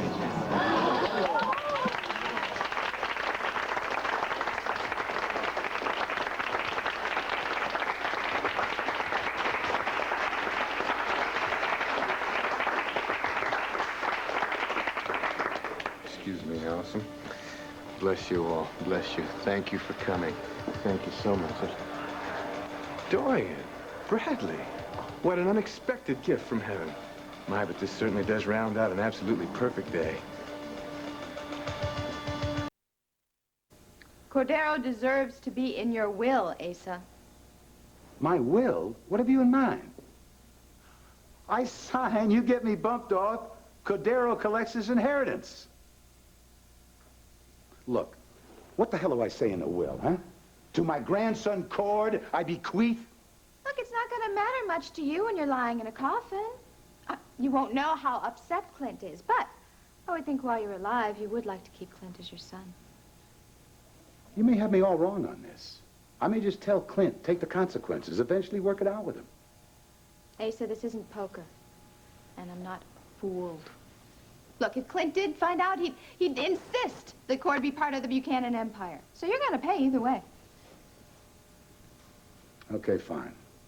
Cord's in the will. But I'm not going to kick off for another 40 years. I already figured you'd say something like that. That's why I want you to handle all the arrangements. Oh, and spare me all the petty details, all right? Just make sure that Cord has immediate access to $1 million. Mitch, where's my daughter? Can you ladies excuse us? I'm sure there's something else you can do, right? Go ahead. Bless you, bless you. I'm afraid I can't help you with that, Dorian. When was the last time you saw her? You know, I really don't remember. She went out the back door, yeah. Well, that was a major disappointment to me, I must say.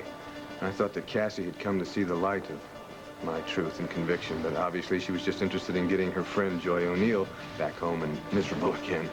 But at any rate, I am so pleased that you two are here, and I'm sure that you'll have a change of heart about my work as soon as you've heard me speak. Oh, I'm sure we will. Excuse me.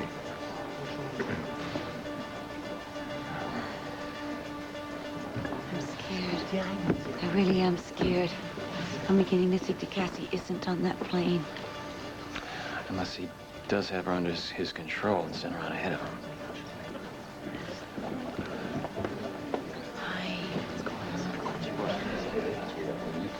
Excuse me, Brother Mitch. Yeah. Adrian, good. I want to talk to you anyway. The O'Neill family has arrived. I'm certain they're here to disrupt the rally tonight. Yeah, what else? However, we will persevere, won't we?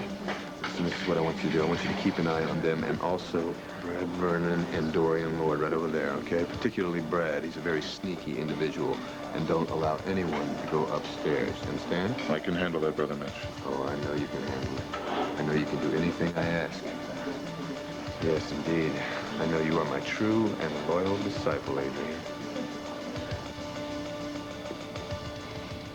There. Now I'm going to be beautiful for you, Mitch. Mrs. Messenger.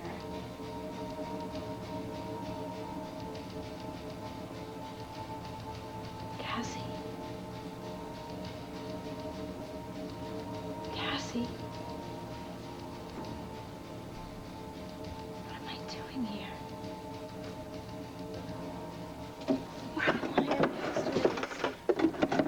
Where are they? I'm still being drugged.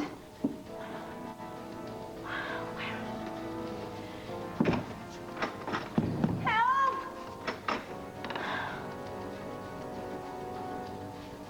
Oh.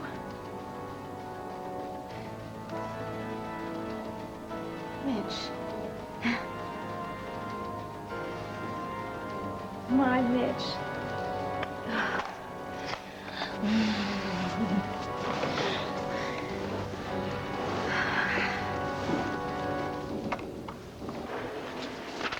Yeah, that's right, Martha. Clint's home. So Tina and I can get married next week. Yeah, I want you to book those reservations again. For the flight and the honeymoon. Right. Yeah, thanks a lot.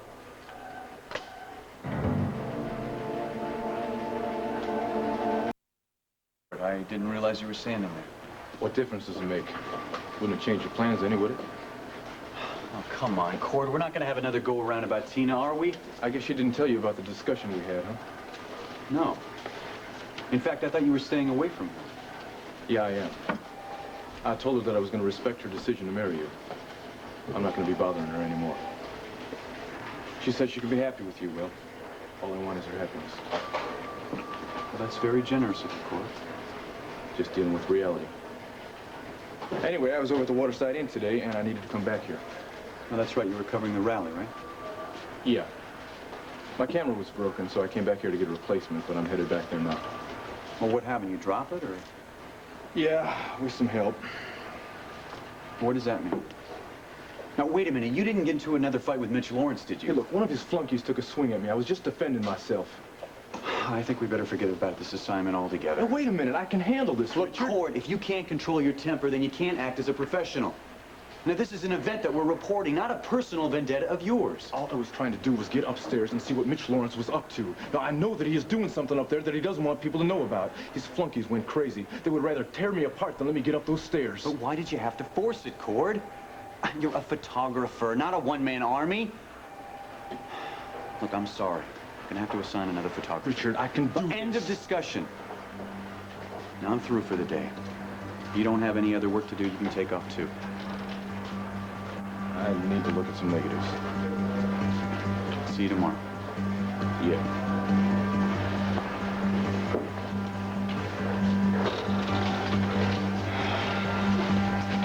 And it was just impossible for Bo and his men to get out. I can't believe this. All these horrible thoughts that were going through my mind about why we hadn't heard from him and it was mud and rain. Anyway, he felt terrible about making us all worry and about me flying over there like that, but he did say he had to admit it was kind of good to see me. Did you give him all of my messages? Yes, I did.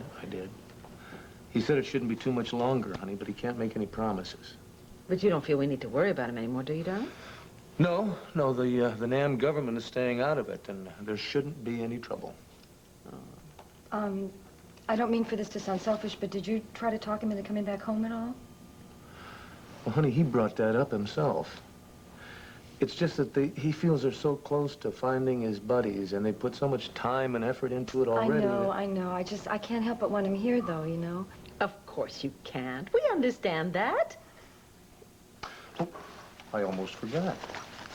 I have a letter for you. You do?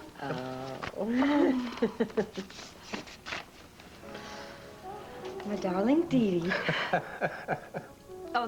Wasn't it nice of Clint to come all the way over here just to bring a letter back to you? I'm sorry my silence got everyone nervous. I was hoping you'd figure it just meant I was busy and not hurt or dead. A big chunk of me wants to come home to you so much, but I gotta hang in here and keep at it. Please understand, I know you do. I suppose you must be missing me as much as I miss you, and that's more than I can say. Keep busy, my darling. Before you know it, I'll be walking in the door to grab you. I love you with all my heart and all my soul, now and forever. Bo. Well, he still loves and misses me. Oh, he damn sure does, honey. You think you can relax a little bit about him now, huh? I think so. Thanks so much for finding it for me. Well, I think we can all sleep a little bit better now. Oh, it's almost too much to believe. Bo is well. Joy's home, thanks to Vicky and Tina. Vicky... Oh, is that the story you were getting ready to tell me when she walked in? Yeah. Yes, darling. Well, the thing is, I came up with this wonderful plan to get Joy out of the Waterside Inn. Tina invited Mitch over to her suite at the inn, and while Mitch was with Tina, I went over to the inn, and I got a hold of Joy, and I told her that Dee Dee had been in a very serious car accident, was in critical condition at Landview Hospital, and was asking for her. Uh-huh. So how did that end up in a car accident? Well, while I was at the inn, I foolishly drank some iced tea. I was arguing with one of those disciples about trying to get to Joy, and the tea was drugged. And by the time I got Joy into the car and was heading for the hospital, the Drug took over and you lost control of the car? Yeah. Dear Mitch Lawrence. Now, Clint, everybody is so proud of Vicky for what she did. Did you press charges? Has anybody done anything yet? No, darling, I was concerned about the baby. Oh, I see. So this is just another crime he's not being nailed for, right? Huh? He could have killed you, he could have killed the baby, and he's still walking around? Darling, where are you going? I'm gonna end this once and for all. He's not gonna harm this family ever again. Clint, no, wait, Clint, you can't. Vicky, no. Vicky, let's... No, Clint. Please, sit back. Asa. Asa, did you hear me? Don't you push, Tina. I'm standing here talking myself out of committing murder. Oh, well, then be my guest. Take your time. What is the bottom line? What do I give you as well as Cord? I told you I am doing this for Cord because I love him. Mm-hmm. And Mitch Lawrence gets his cut. He's working with you. No way. Oh, he comes around another day and blackmails me. Look, I don't know what's going on in his perverted little mind, all right? But he didn't say anything to me about using any of this to get back at you. He's had me wacko for weeks. He's going to use it sooner or later. And I'll tell you something, honey. I just paid once, not twice. Fine, can we get back to Cordero, please?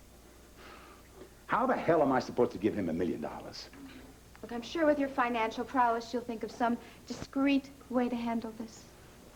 I'll tell you how I'm going to handle it. I'll tell Cord you're blackmailing me in his behalf. Fine, then you know what he's going to do? He's going to go find Clint and say, "Hi, Daddy." And then you'll be right in that same corner that you are trying so hard to get out of right now. At least no one will be blackmailing me anymore. All right, damn it. I'll do it. Because you have caught me by the spurs.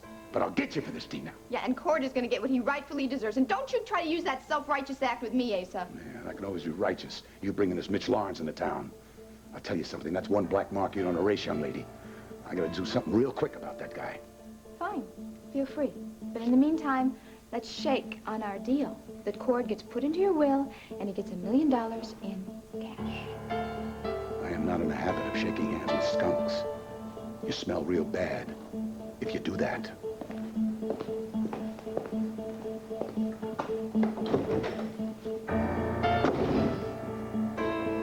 I can't believe this.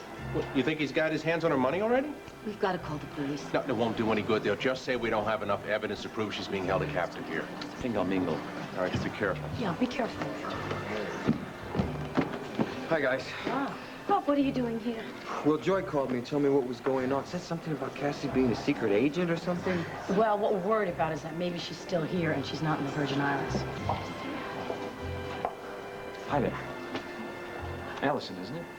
Yes? Who are you? Brad Vernon. I'm a friend of Cassie Callison and Joy O'Neill's. I was wondering if you could give me a tour of the upstairs area. Why? Curiosity. Are you looking for Cassie? Is she here? I saw your face when Dorian was talking to Mitch about her. You look troubled. Allison, is anything wrong with Cassie? I'll tell you where she is. Sister Allison, Brother Mitch needs you in the kitchen. Well, tell him to wait. She was in the process of converting me. Sister Allison, right now. We will have to discuss the state of your soul later, brother.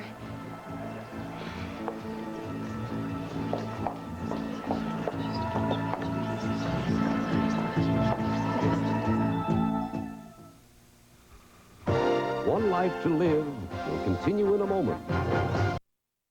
PM.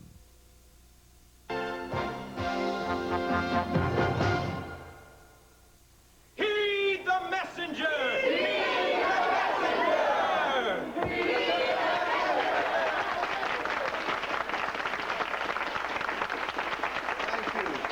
Thank you all so much, brothers and sisters.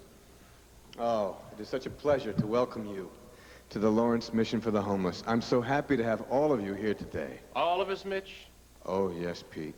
It gives me great pleasure to have another opportunity to preach to you, and perhaps convince you how wrong you were to steal your niece from the bosom of this family. You drugged her, Mitch. She knows it now. Shut up! Be quiet! It's all right, brothers and sisters. Prophets throughout the world's history have been ignored, persecuted, even burned at the stake. I've taken my lumps, brothers and sisters, as you all know.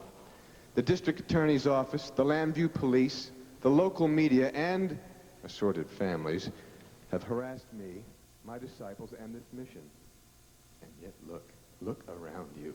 We are still here. We are still working for the homeless and the hungry. Still speaking God's word, that in this country of plenty, there is enough to go around if only people are willing to share.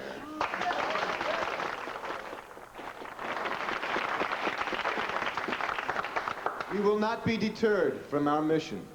We will not be forced to close down. No, on the contrary. Every day brings 100 new converts for every one disbeliever. And he's just eating it up. We will set in motion our plans to build the worldwide headquarters for the Lawrence Mission for the Homeless. So not long ago, this whole thing. Now, not long ago, this was only a secret dream that began in Statesville Prison. Pardon me, but where's I Alice? assumed I don't know. But you took her someplace. Please be quiet and heed the messenger. The Lord, the Almighty who rules all our lives, decided he didn't want old Mitch to wait. What's going on? I'm not sure. He One of his wanted disciples, Allison, was about to tell me where Cassie is. Now I can't find her. I'm gonna look outside. What about upstairs? They won't let us into the And he is stairways. smiling at me now, brothers and sisters. Smiling at all of us who've dedicated ourselves to this highest of ideals.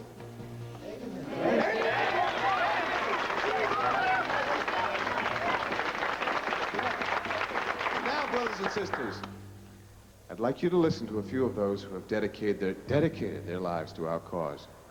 I want you to hear from their lips what they believe. Now, I have hundreds of followers, people who were never the sinner that I was, who never went to prison, and therefore who do not preach our word with such a black mark against them. Mary Lynn, will you please come up here? Thank you.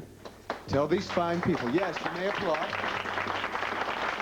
Mary Lynn, I want you to tell these fine people how you found the path here and what has kept you here, okay? I would love to, Brother Mitch. Life has been very easy for me. Too easy, I now realize. I never really felt involved in anything. The world to me seemed like a place I was just visiting, but not really living in. Hey, Cord, how about having a bite to eat with us? No thanks. Oh, okay. We'll catch you later. Great. Come on, Di.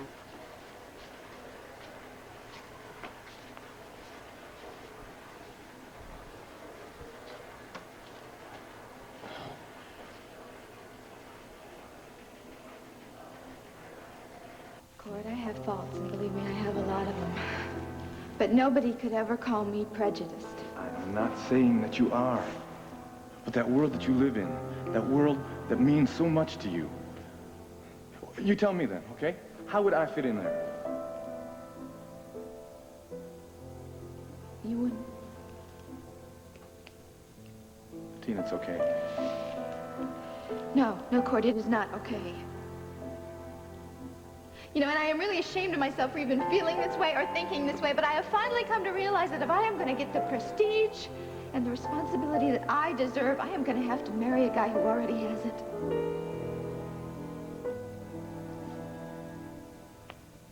Look, I'm sure you don't feel real good about me right now. That makes two of us. Well, you know, I sure admire a woman who knows what she wants. Hey, you're young yet, Tina. You just might change your mind. I don't think so. But look, you have got plenty of time to find this right man who's going to give you the world. But if you can just let the world wait, say, for one afternoon, what do you say? I've waited this long. I guess I can wait for one more afternoon.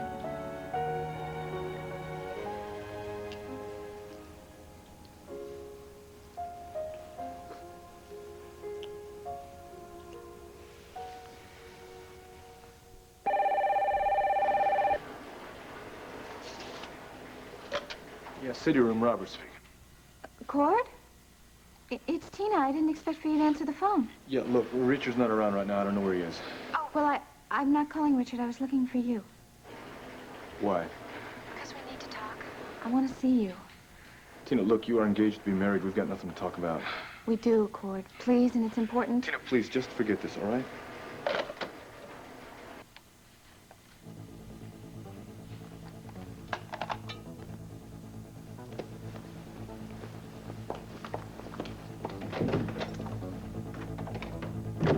Well, Dee Dee, I'm sorry, but you're just not convincing me. What is Clint going to do to Mitch with 200 people standing around? That's not going to make any difference to him. Look, there's been enough violence. He's got to be stopped now. Do you want to know the truth? If he goes over there and kills Mitch, I'm going to feel bad I wasn't there to witness it. Do you hear yourself? That's the way I feel. I'm not going to apologize This for family it. doesn't need another trial. Please, Dee Dee, you've got to go to the waterside inn now. You've got to stop him from murdering Mitch Lawrence. Vicky, he's angry. I know that. You but don't he's know not him the going way to... I do. Dee Dee, please, he's not thinking now. He's in a rage. He can't control himself now. All right, relax. Please. I'll go. Yes. Please, hurry.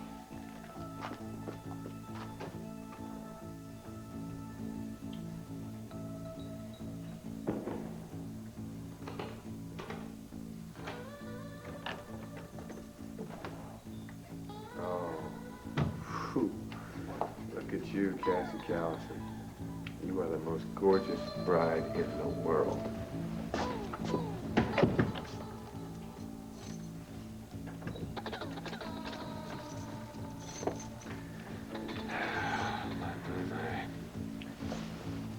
Well, honey, can I get a little hello, huh?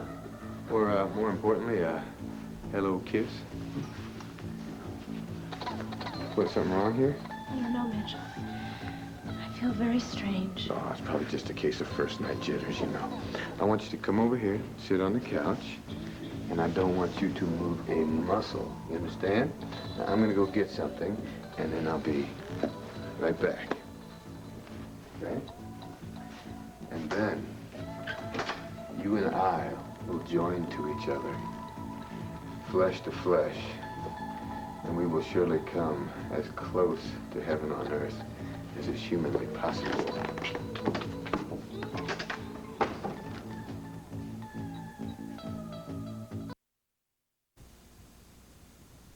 Gotta get up those stairs. Well, don't even try, because too many people know you around here. I'll do it, okay? I'll do it.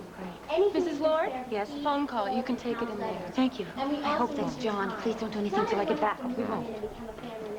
Part-time volunteers are also welcome and needed. Before Mitch returns with his sermon, we will circulate and answer any questions that you may have while we play some of our most revered hymns. It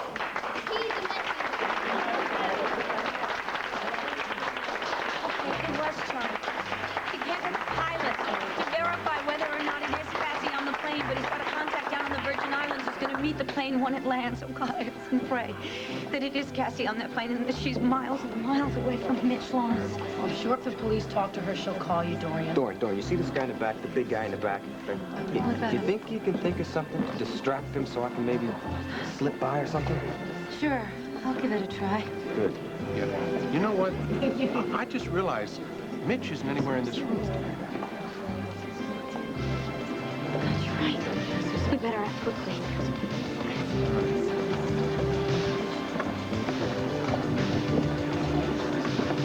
Hello.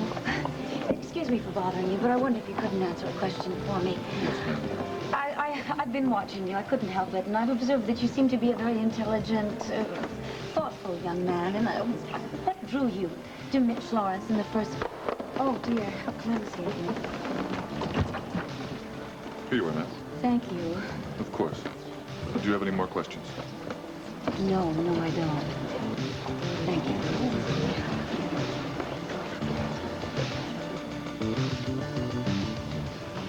Larry, I am worried that once again Mitch Lawrence is going to destroy my entire life with Clint. Come on, Vicky.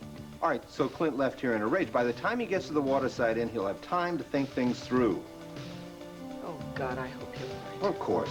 He's not going to jeopardize his life by losing control. He's got too much to look forward to. I wish I felt reassured. Why am I so afraid that my husband's going to do something drastic?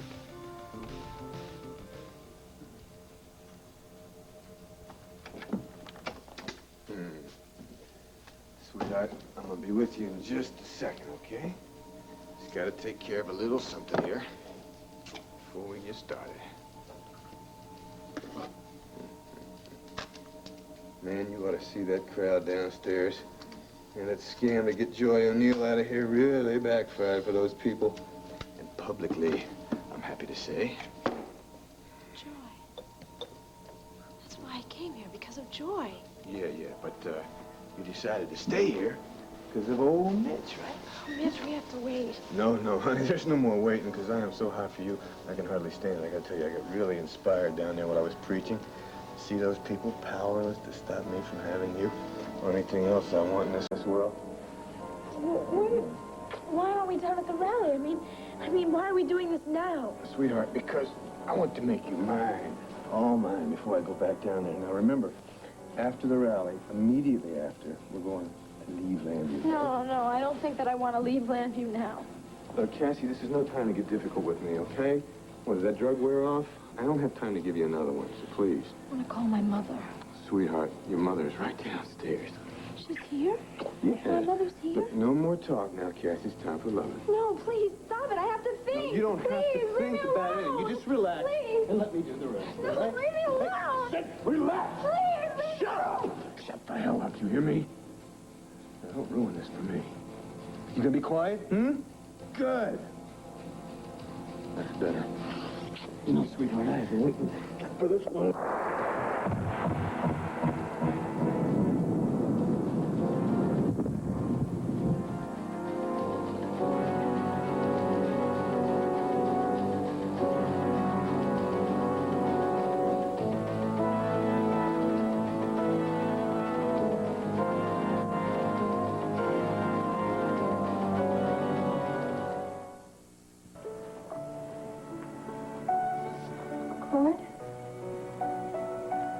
Tina, what are you doing here? Look, I told you on the phone we have to talk. And I told you to forget it. Look, I can understand why you'd be upset with me, but Tina, there are no buts about this. You are going to marry Richard, and that is it. Now, I am sick of being up nights thinking about you, and I am sick of hating Richard for being able to give you things that I can't. Now, if you've got any respect for me, you will just walk out of this right now.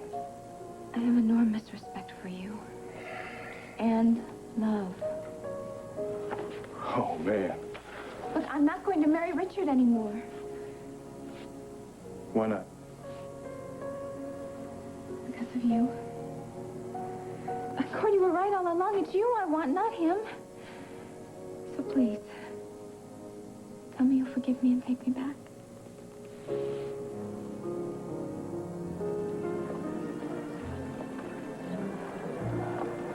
Pete, Connie. Oh, Dee Dee. Hi. Did you see Clint? Any news on Bo? Bo is fine. He didn't come back, but everything's all right. Look, is Clint here? No, he's not here. Are you sure? Why would Clint be at a Lawrence rally? When Vicky told him about the drug that caused the car accident, he went flying out of the hospital to come here, and she's afraid that he might actually kill Mitch, so I said I would come and try to stop him. Oh, I'm almost positive he didn't come through that door. Really? Yeah. He must have gone home. Maybe went back to the Banner. Well, I hope so. What's going on here, anyway? Well, we're all trying to find Cassie, and somehow we lost Rob and Brad. Actually, we haven't seen Mitch since his opening speech, but we still don't know what's going on.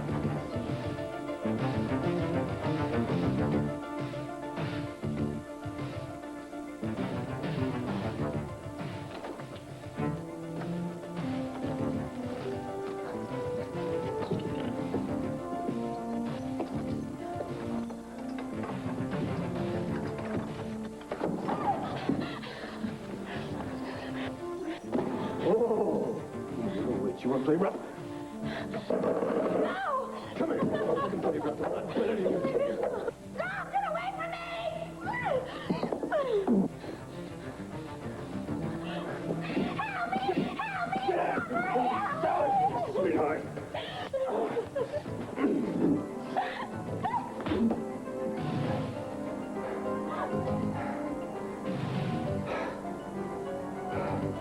You had enough of that stuff now? You ready to make love now, instead of war? Oh, did I hit you a little too hard? Oh, honey, I know how to burn you around. You better wake up for this, Cassie. Come on, wake up, sweetheart. This is gonna be the best you ever had it.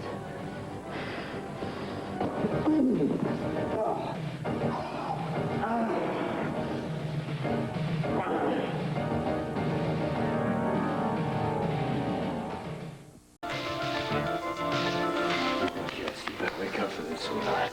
It's gonna be the best you ever get. Bam! Dorian! Make sure you go.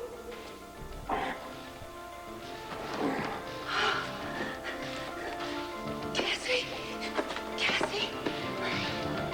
Oh, thank God.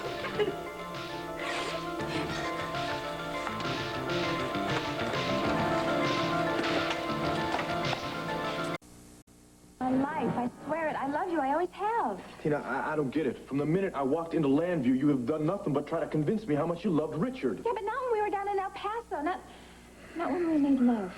Cord, that is something that neither one of us is ever going to forget. It was the most wonderful thing that ever happened to me. And look, the only reason I lied to you is because I was lying to myself. Damn good lying, Tina. That's all I gotta say. Because you really had me fooled when you set your wedding date. Cord, I shouldn't have done that. I shouldn't have done that because it's you I wanted. I wanted you all along. Tina, you have jerked me around like I was some kind of a calf in a rodeo. Now, I was a fool to let it go on as long as it did. No, you weren't a fool. You're the man I love. Yeah, I'm the man you love today, Tina. But God knows what's going to come out of your mouth tomorrow. Now, you tell me, once and for all, what is it that you really want? I want you, Cord. I'm not going to marry Richard. Now, that is the truth. Tina, do you even know what the word truth means? I know what the word love means. And, Cord, if you never believe me in anything else I ever say in my life, please, please, Cord, believe me. And so I say, keep love alive in your hearts. Love for the unfortunate, love for one another, and recall always the love I have for you. Bless you, my Look at these kids. They still want to believe that crock he's feeding them.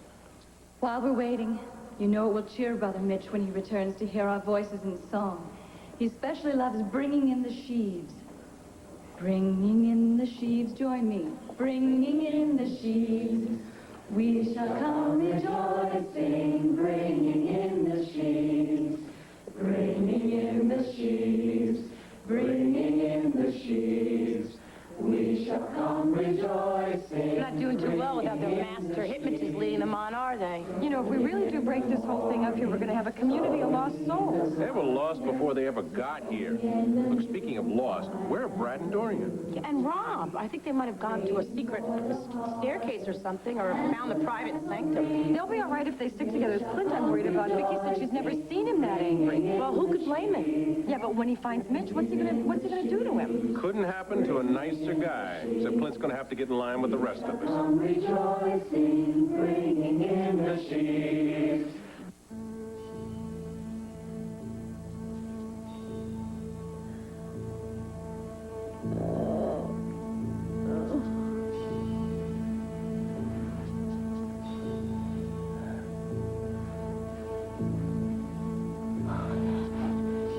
What happened? What?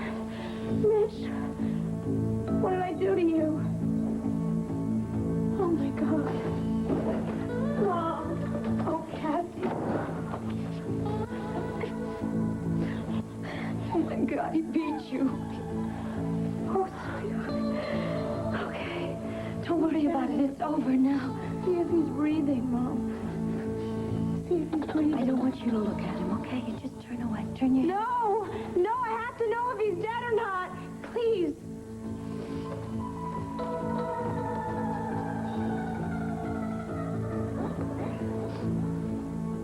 He's not going to hurt you or anybody else anymore.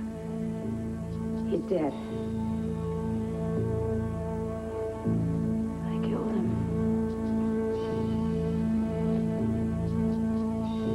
And the labor ending, we shall come rejoicing, bringing in the sheaves.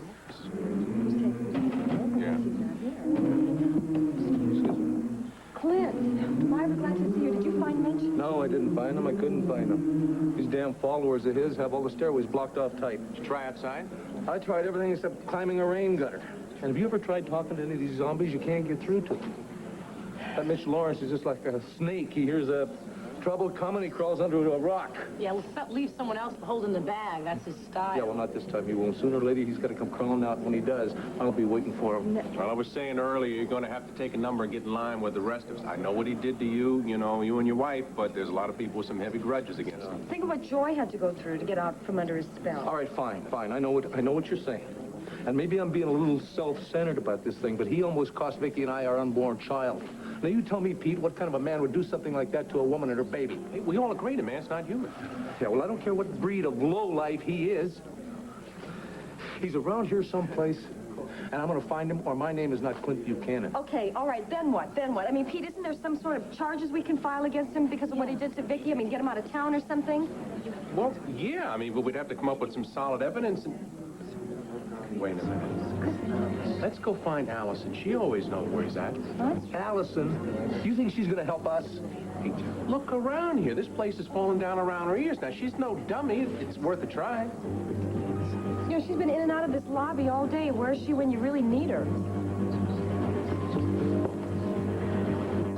That's what I'm trying to tell you. Dorian doesn't think that Cassie's in the Virgin Islands or anyplace else. Yeah, she thinks Lawrence has a hold of her. How? Cassie's too smart for that scum. Not if she's drugged like everybody else down there seems to be. John, she wrote me a letter, said she was going to the Caribbean. Herb, I have a very dependable contact in the Virgin Islands. He met the plane that Cassie said she was on. There was no one there who answered the page, and no one fitting her description on the plane. What's the area code down there in the Virgin Islands? I'll call the police and put them on it. Huh? Yes, Marie. Herb, this has been driving me crazy. I should have said something before, but... What is it? Well, this is the letter Cassie sent that I read to you over the phone. Now, you didn't see it, but it's just not like her at all. I mean, she's a smart girl. Almost every other word is misspelled. Maybe she didn't write the letter. No, it's her handwriting. Be some sort of code. Or else she was forced to write the letter, in which case Cassie is in big trouble. He's dead, Mom. I killed him, look. It was me. No, sweetheart. You didn't kill him. You didn't. You just get that right out of your head. Now, come on. I want you to sit down. All right? Just sit there. I'm your mother. Please, I know what it is that you're capable of and what you are not capable of. And you're certainly not capable of murdering somebody. All right. Do you have any clothes? I don't know where my clothes are. Fine, we'll come up with something. Does anybody know that you're here? What? Cassie, please. Listen to what I'm asking you. Does anybody know you're here? Did they see you? A bellman? I don't know. I don't know. Mitch shot me up with something. What kind of a shot? I don't remember. I lost it completely. I tried to fight with him, Mom. And I couldn't make my body work. My mind was telling me something else. Maybe did he say what kind of a shot it was? No. I don't remember. I just hated the feeling. What are you doing? I have to call the police. I have to tell them that I'm the killer. No, you're not going to do anything with the sword. Because you're not the killer. Do you understand me? Cassie, listen. You're under a great deal of stress right now. And you're under the influence of those drugs. And you're in absolutely no condition to talk to anybody. I killed Mitch. You didn't. Do you understand me? Listen to me. You did not murder Mitch Lawrence. You couldn't have.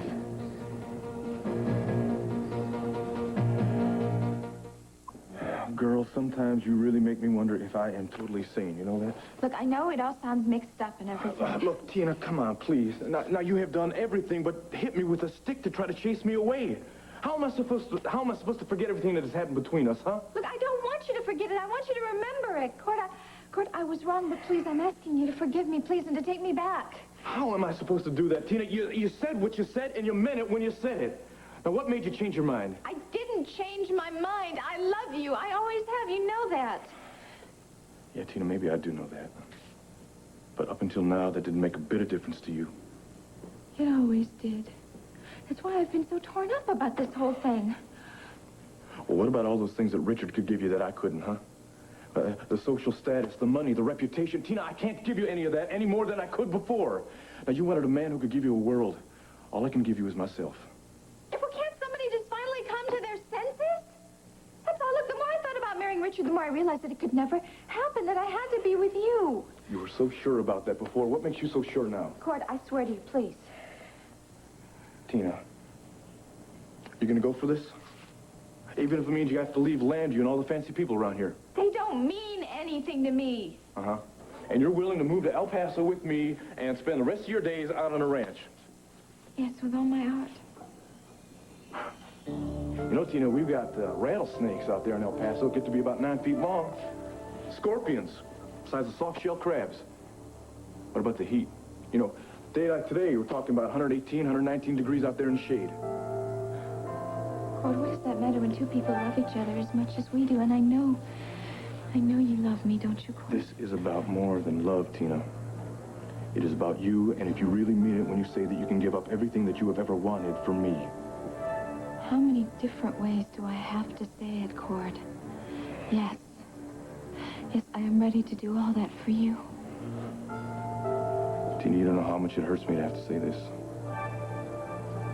But I don't believe you. I just don't. Yes, Commissioner. I'll send photos by courier. You'll have them in the morning. And thank you. Bye.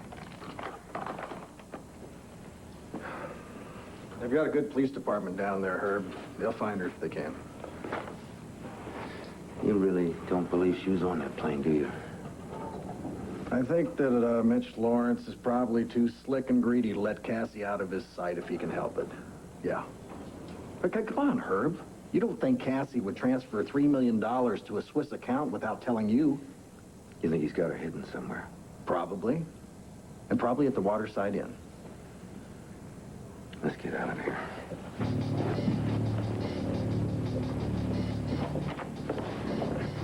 I remember, Ron. I hit him with this. Don't touch it. Don't. Are you sure that you hit him? How could I forget? He was trying to rape me. Don't even think about it, all right? It's over with. I hate to put you through this again. How many times did you hit him? Once, I think. Good. Good. I'm no pathologist, but there are only 2 distinct blows on his head, which means the second one killed him, so therefore you didn't do it.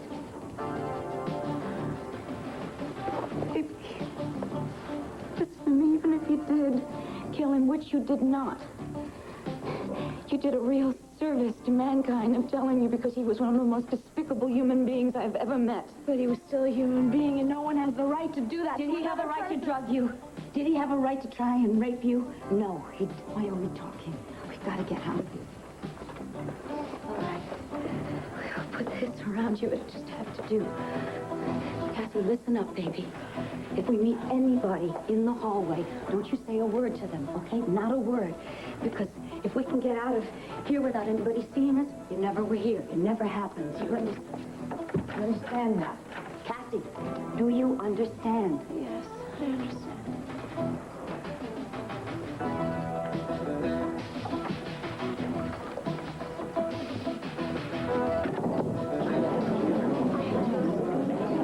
All right, Pete, I appreciate what you're saying. And maybe you're right about this Allison character. But that man drugged my wife. He caused that accident. And that man is going to be mine. Hey, you got to find him first. Hey, he's here, all right. He's here somewhere upstairs. He's still here. And I'm just taking a no for an answer from these followers of his. I'm going to find him if it's the last thing I do. Come on for a second. I haven't been watching this crowd. Boy, I tell you, they're getting real edgy since their leader isn't here. Well, maybe the sooner they get edgy, the better. Maybe they'll stop trying to protect Mitch Lawrence like they were a pack of guard dogs. Well, see, I think it's a little more than that. We might have a nasty little ride on our hands if Mitch doesn't show up pretty soon. Please listen to me. All right, we won't do the responsive reading. Brothers and sisters, let's sing another song. No, feel it. For Brother Mitch. You know John's song. Give peace a chance. We don't want to sing. Feel it. I know you can. Don't forget it now. All we are saying, we want to give peace a chance. All we are saying, we want to give peace a chance.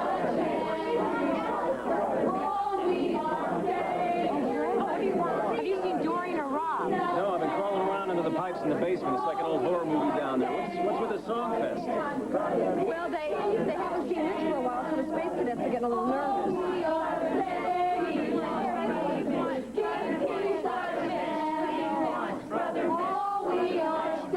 Doreen was supposed to put a hold on that big lug up there, but... Brother Adrian, the horrible hoe? Yeah, and then Rob was going to sneak upstairs, and now we haven't seen either one of them. Go and get the people in the streets. Sister Allison has told you that you're a team leader to get them. No.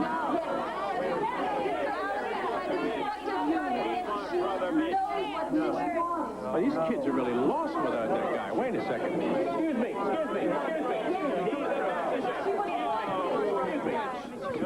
People, please, listen, there's no sense chanting for someone who doesn't care who you are or where you are. Listen to me. Listen to me. If you can listen to him, you can listen to me. And I should check your brains at the door when you came in the hotel. That guru, that man that you're so worried about, he probably left town already. He took the money. He's not holding the bag.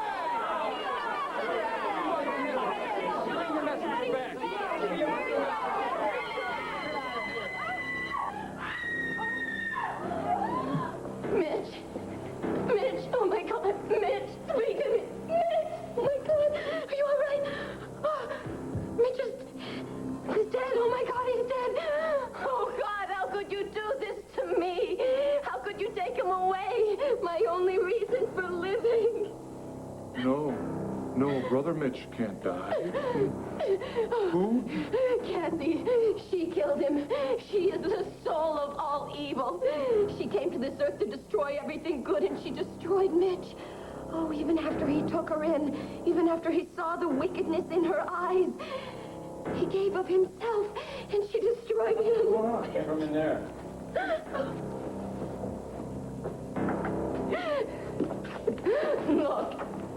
Look what all of you did. You destroyed the light of the world.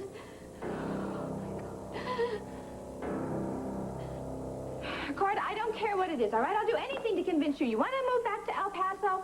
Fine. We'll move back to El Paso. You want to, move to the Gobi Desert, huh? I don't know where it is, but we can move there. Well, that's a real safe bet, Tina. You know that there aren't any rodeos out there in the Gobi, and what the hell would they be doing with a newspaper photographer, huh? All right. I will throw out all my nice clothes, okay? I will get rid of all my jewelry, whatever it takes. Look, I will go barefoot on a mountaintop for you, all right? And I don't care if I see another beautiful rich person as long as I live. Besides, they're all boring anyways. Yeah, well, there is one beautiful person that I don't mind looking at. Oh, well, wait just a minute there. You're talking about me, aren't you? I know you are. Oh, come on, tell me you believe Tina, me, please. looking at you and believing you are two different stories. Oh. Yeah, I'd like to test you, girl. Some of those things you mentioned to me before, they sound real good right now. But I don't know if I could take it. Take what? The suspense might kill me. What suspense? The suspense of waiting for you to realize what you had given up for me. Waiting to wake up one morning and find a note next to my bed saying that you've gone off to Paris or to Landview or wherever looking for whatever it is you think is important to you. All right. Oops. Okay. See all these, huh? Uh-huh. Huh? Yeah, I see it. 24 karat gold with diamonds, huh? See them? Yeah. I don't want them. See? I could care less. They can offer me sports cars, they can offer me diamonds, they can offer me furs. I don't care. None of it means anything to me. Nothing means anything Be without quiet and listen to me for a second. Tina, I am begging you, if you have ever said an honest word in your life, do not put me on now. Cord, I'm telling you the truth, I swear. You are the only person in the whole world who means anything to me. All right. And you are coming with me right now.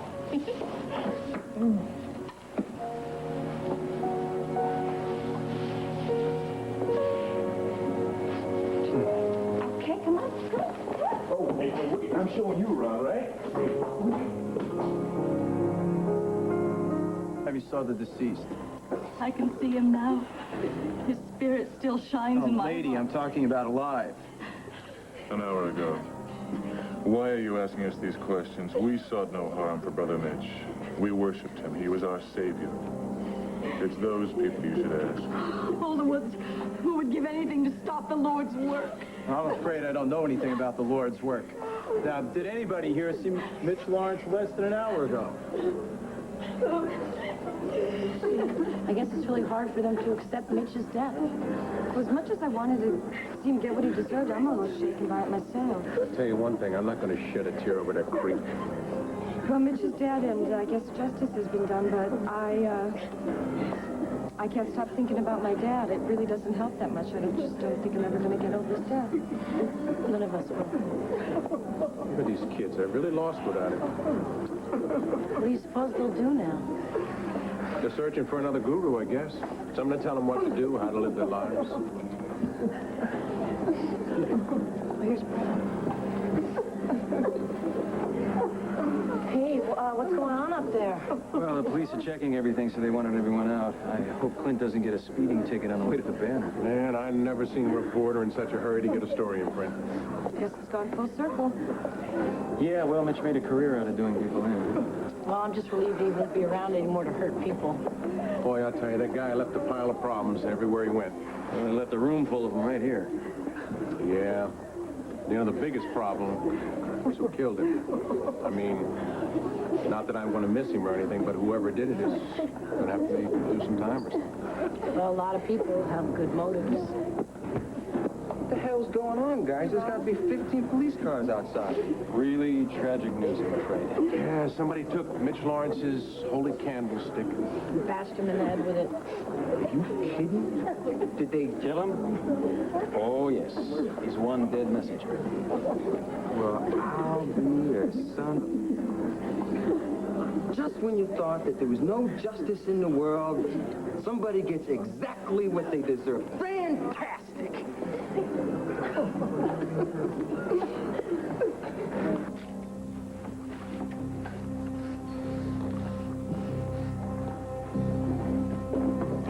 Whoever used this thing was sure careful about it. There's no prints on it. Who said it was going to be an easy case? On top of that, the guy had enough enemies to fill a telephone book. I'll keep on looking, but somebody cleaned up real good. This looks like our pickup right here. No, no, you can't take him away. You see, God didn't intend for him to die. Come on, miss. These men have a job to do. Come on. No. You didn't know him like I knew him. You don't know how much I loved him. Give her a second to say goodbye.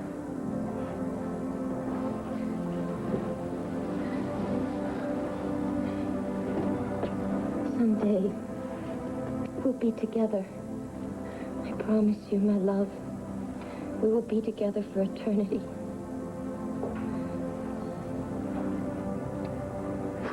Goodbye. And I will get revenge on whoever did this to you. Photographer's finished with the body? Yeah, he said he did. Okay. Come on, miss. They gotta take him away now. Can I go with him? I'm afraid not. I got some questions for you. Come on. Why? Well, I mean, what could I possibly answer for you? I told you how I found him dead, just like you see him now. And you have no idea who might have killed him? I know who killed him. Kathy Callison killed him. She threw herself at him, and she followed him everywhere, and she was begging him to sleep with her, and then when he wouldn't, she killed him. That's a lie. What? That's a lie. How dare you try to blame my daughter for this? It's unspeakable. Herb, calm down, will you? I just started questioning her. We'll get to the bottom of this. Sounds to me like you got to the bottom of already, the bottom of the sewer. No, you'll see. You'll all see. Mitch did not die in vain. I intend to see to that. In vain or not, he is dead. Now, where were you when this happened? I was in and out of his room like I usually am. Mitch and I were very close. I don't know where I was when the murder happened, so I don't know where Cassie was when she killed him. You'll strike it at anyone for revenge, won't you? What proof do you have that Cassie was even here? I saw her with Mitch in this room. She was wearing some kind of little silk teddy or something. Obviously, she was trying to seduce him. But he had to go somewhere, and she waited there hoping that he would come back to make love to her. When was this? Oh, about an hour ago. You getting prints, right? What appears to be the murder weapon is as clean as a mirror. So is everything else in the place. I'm afraid I'm going to have to question Cassie. What? I don't know where she is. Well, we'll have to find her to get a statement in writing. What are you talking about? Herb, this is a murder case. You're talking about my daughter, Rafe? Not in a million years could you believe she was capable of this. I don't believe anything right now. That's why we have to ask questions. Thank goodness the parking garage bush was deserted, and even Emma didn't see us when we came in. They're gonna find out sooner or later. How can they? We're gonna get rid of that teddy. We're gonna get rid of the blanket. What else? It's totally wrong. There is no reason why I should be here. Why did you bring me here? Because I want to get you out of that teddy, into a shower. I want to get some coffee into you, get your head straightened out. That was a murder. We should have gone straight to the police. This isn't police business. The police aren't going to do anything to me if I tell them the truth. That Mitch was trying to rape me. But he didn't. Well, another second. All I did was defend myself. Amy, come on. Don't put yourself through it anymore. Don't, okay? It's over. It's over and done with. Mama's going to take care of everything. You're wrong. You're wrong. It's not over. It'll only be over when I go to the police and confess. Okay, come on in.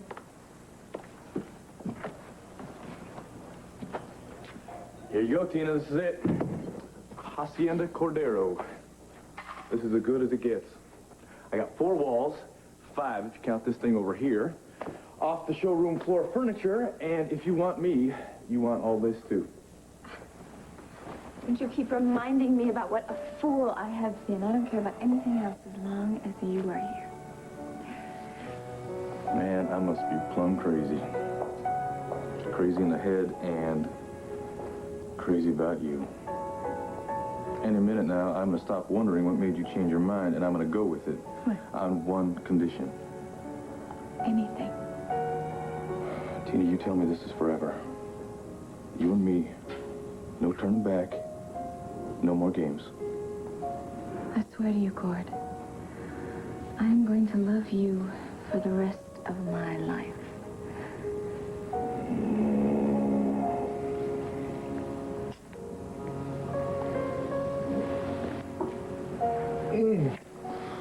Well, let's get this eternity started right here and now.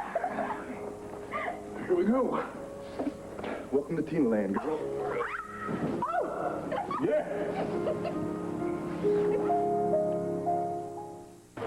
Coffee? Coffee? Where are you headed right now? Well, I thought I was going home, Mr. Buchanan. Yeah, I don't think again. We got to scrap the front page. Are they running yet? Yeah, any minute, I think. No, well, okay. Tell Briggs to hold the presses. We got a major murder story. Yes, sir. Oh, who was it? You'll know all that when you read the story. Now, Scoot. Hold it. Hold it. Tell him to hold the editorial, too. No? Oh, wait a minute. Strike that. I'll put it on the front page. Now, get... Sir, what's going on? Who was murdered? Well, it seems somebody had a belly full of Mitch Lawrence and bashed his head in. No kidding. Yeah. They made an arrest yet? No, there's such a bunch of people that wanted to see him dead that they don't know where to start. I myself can think of about 50 different people who'd make prime suspects, myself included. Are you doing the story? No, Craig, as long as you're here, you do that. Okay, call the police station, talk to Officer Stewart, or Rafe Garrettson if he's back yet. Now, if you hit a wall, call me at home. I'm going to be writing a front-page editorial. Editorial? On what? Well, the last thing this town needs is to have Mr. Mitch Lawrence made into a martyr because of the way he died. I figure I should just lay it on the line about him once and for all. He lived a snake, he died a snake. And no tears are called for. Yeah, gotcha. Pictures, layout? Craig, of course. Damn right I want pictures. Now get a camera over to the morgue before they do an autopsy. Where's Cord Roberts? I don't know. He's here a while ago. He was on assignment today. Maybe he's in the dark room. Damn. Well, look, before I do anything else, I'm going to get over to the hospital and pick up my wife. Okay? You track down Cord Roberts. Tell him to call me pronto. Okay? I'm going to be back here with the coffee within an hour. You got it, Chief.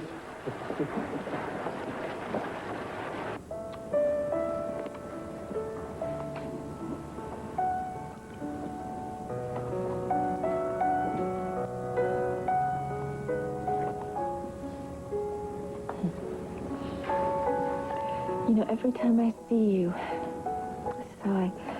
I see you in my mind. Girl, I have seen you like this since the minute I laid eyes on you. It's never gonna stop. Cord. Make love to me now.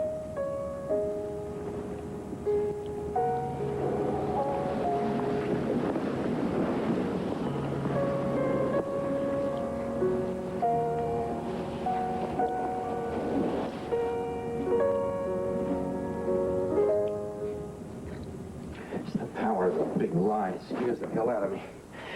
Can you imagine that little holy roller in front of a television camera telling the world that my daughter is a killer? Only all too well, but nobody is going to be interested in what she has to say if the police have no case, Herb. Yeah, I wish I had your faith. Press is ready to trash the Queen Mother if they get an angle on this story. What? How could this have happened to Cassie? What do you think she was doing? Probably like everybody else. She went down there to find the goods on Lawrence and cook his goose. I'd say his goose got cooked. Yeah, sure, only Cassie's the one being accused. I can't believe it. Maybe the police won't believe it either. I mean, they don't even have any fingerprints, let alone an eyewitness. There's very little reason to even hold There's it. no reason. No reason. Yet Rafe wants her down at the station. He knows her. He knows she's incapable of killing somebody. What does he think he's doing? Just his job, Herb. Don't worry. He knows as well as you and I do that most people in town like to pin a medal on whoever killed Mitch, not have him arrested and carted off to jail. Still don't see why Cassie has to be put through this. How can you possibly tell the police the truth, or what you think is the truth? Cassie, you were unconscious most of the time. I have to. Wait, look at it from the police point of view.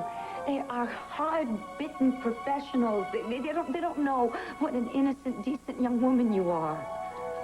Maybe I'm not if I really killed him. And they'd be the first to agree with you. What do they know? Except that you were in some torn teddy in a hotel room standing over a dead man.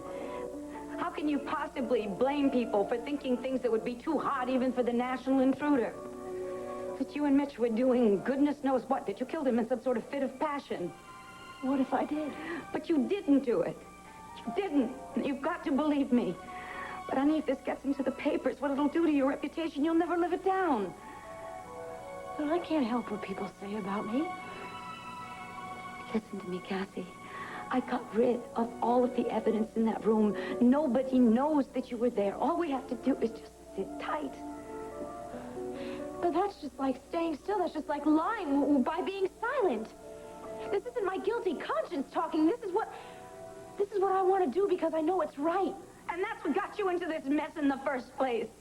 You're wanting to do the right thing. You wanted to do the right thing and help Joy, so you got yourself into the clutches of that maniac. I'm not going to let you ruin your life, baby, because you've been punished enough.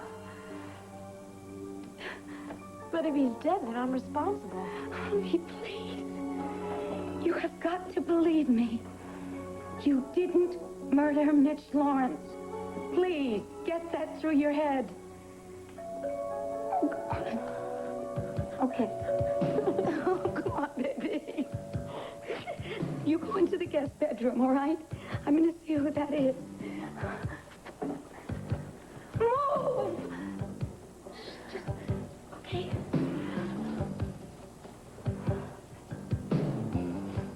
Emma! I'm going to get the door. Oh. Hello there, Dory. Well, Ray, hello. Excuse me. I seem to be having some sort of an allergy attack or something. How have you been, and why are you here? Well, I'm sorry to show up like this. It's part of the Mitch Lawrence investigation, murder investigation. What? Are you telling me that Mitch Lawrence is dead? Oh, my. Can't say that I'm sorry, but I find it a bit hard to believe. I saw him just a few hours ago at the waterside and at that phony mission of his. Yeah, it happened a couple hours ago. Were you with Cassie today? Cassie? No, why? Well, she isn't at her apartment. I was hoping I might find her here. Oh, no. Why do you want to see her? Well, we'd like to ask her some questions down at the station house. Oh. What kind of questions? Cassie doesn't know anything about this. She might not. But I've got a witness who can place Cassie at the scene where Mitch Lawrence was murdered. To get rid of Mitch Lawrence, he'd trip himself up somehow, but I never figured the nightmare would end like this. But the solution would be so permanent. Not to mention dramatic. I just hope this doesn't scar Joy for life. It won't scar as much as it would have if he'd lived. Well, I guess the O'Neills pulled out another one, you guys. Yep. Did you ever doubt it? Yeah, I wavered for a minute or two. Excuse me a second. Hi, guys. Hi. I forgot to ask you, where were you before? Oh, when I heard the scream, I ran to where it was coming from. Turned out it was Mitch's room. No. Before that, I was looking all over for you. Couldn't find you. Excuse me, I gotta go. I'll talk to you later. Okay, Rob. Thanks. Where was I? Oh, well, Allison said she knew where Cassie was. Before she could tell me, Musclehead grabbed her and took her off. She never came back, so I went to follow her. Oh, it sure took a long time. John, the police have been over this place with a microscope. They're human, Herb. We need evidence that Cassie is in the Virgin Islands. Calling the commissioner again. When I get back to my office. Doesn't matter whether Cassie was there or not. It's not possible that she killed Mitch Lawrence. Well, I know that, and you know that. But that girl Allison is pretty definite with her story. It's all a cover-up. For herself or someone else. I can think of at least a half a dozen people have a better reason for killing the guy. That's absolutely ridiculous. Nobody could have seen Cassie at the murder scene. Who is this so-called witness? I can't tell you that until their deposition has been filed. Well, if I were you, I wouldn't waste your time taking down such lies. Cassie was nowhere near the Waterside Inn. Who said Mitch was killed at the waterside? I did. I guess I just made that assumption. I was there just a few hours ago. That is where he lives. But you left there before the police got there. Yes, I did. But Cassie certainly was nowhere there. You see, I had to leave. That kind of bogus sincerity gets terribly depressing. So as for your question about Cassie's whereabouts, she's having a lovely time. I hope she's in the Virgin Islands. When did she leave? Yesterday. So you see, there's really no reason to even bother her about this. Well, I'd still like you to give me her hotel room, because I would like to talk to her. Oh, I wish I could. But you know the way daughters can be. She decided to go off on this trip at the very last minute, and I don't even know where she's staying. I understand, but if you do happen to talk to her, I'd appreciate it if you give me a call, all right? Well, of course I will. We've got nothing to hide. Of course. Okay, Dorian. Sorry to take up your time. No problem. Thanks. I'll let myself out. All right.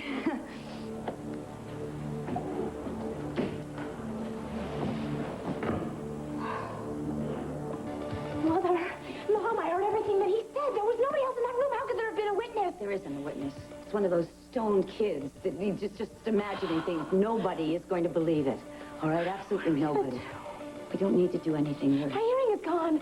One of my hearings is missing. Which hearings were you These, wearing? the ones that Dad gave me. It's gone. Warriors Anonymous, tomorrow at 9.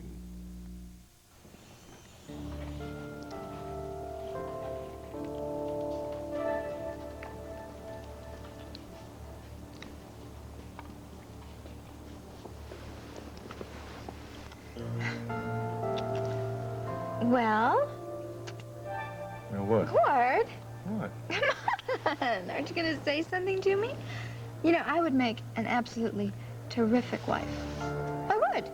I mean, I can't clean or cook or sew, but, I'm great at parties. Oh. Yeah, well, I bet you're a lot better at some of that domestic stuff than you think you are. Thing is, I don't remember anyone mentioning marriage. What is this? You think I'm some kind of conquest? Is that it? You think I'm this prize or something? Now that you won me, you don't want me anymore? Well, that is an interesting theory. Yeah, I bet a lot of guys could get away with something like that. Oh, Cordero, don't you dare try to pull that stuff with me. Tina, I am not one of those guys. Nothing would make me prouder than if you would say yes. Yes. Then you mean... Tina, will you marry me? Now, you can take all the time you want. Yes, I'll marry you. Yes. Yes. Yes, yes, yes. I had Heron put some extra pillows on the sofa. Cook has prepared a light dinner. There is a pitcher of fresh lemonade. Oh, you didn't forget anything, did you? Nothing except this. Now you sit and let me provide some TLC. You know that I'm never one to refuse tenderness, love, or care. But I really am all right, so's the baby. Yes, well, that may be. However, the two of you still went through a very terrifying ordeal. And I promised Dr. Balsam that you would get everything you needed. Well, I have everything I need right here, and unfortunately, the most terrifying part of my ordeal was your doing. My doing? Yes. When you found out Mitch Lawrence's part in my accident, you went tearing out of my hospital room in such a rage, and the next thing I hear on the radio is that Mitch has been killed. Oh, wait a minute. You mean to say that you thought that Honey, I didn't know what to think. I sat on that bed in that hospital room. I was absolutely petrified. Oh, that's just fine. My own wife thought that I killed Mitch Lawrence.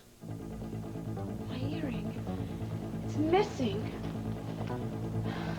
That means that it must still be in Mitch's room. It's evidence. It points right to me. I cleaned up everything of yours that was in that room. I didn't see an earring anywhere. Well, we left so quickly. Maybe you didn't notice it.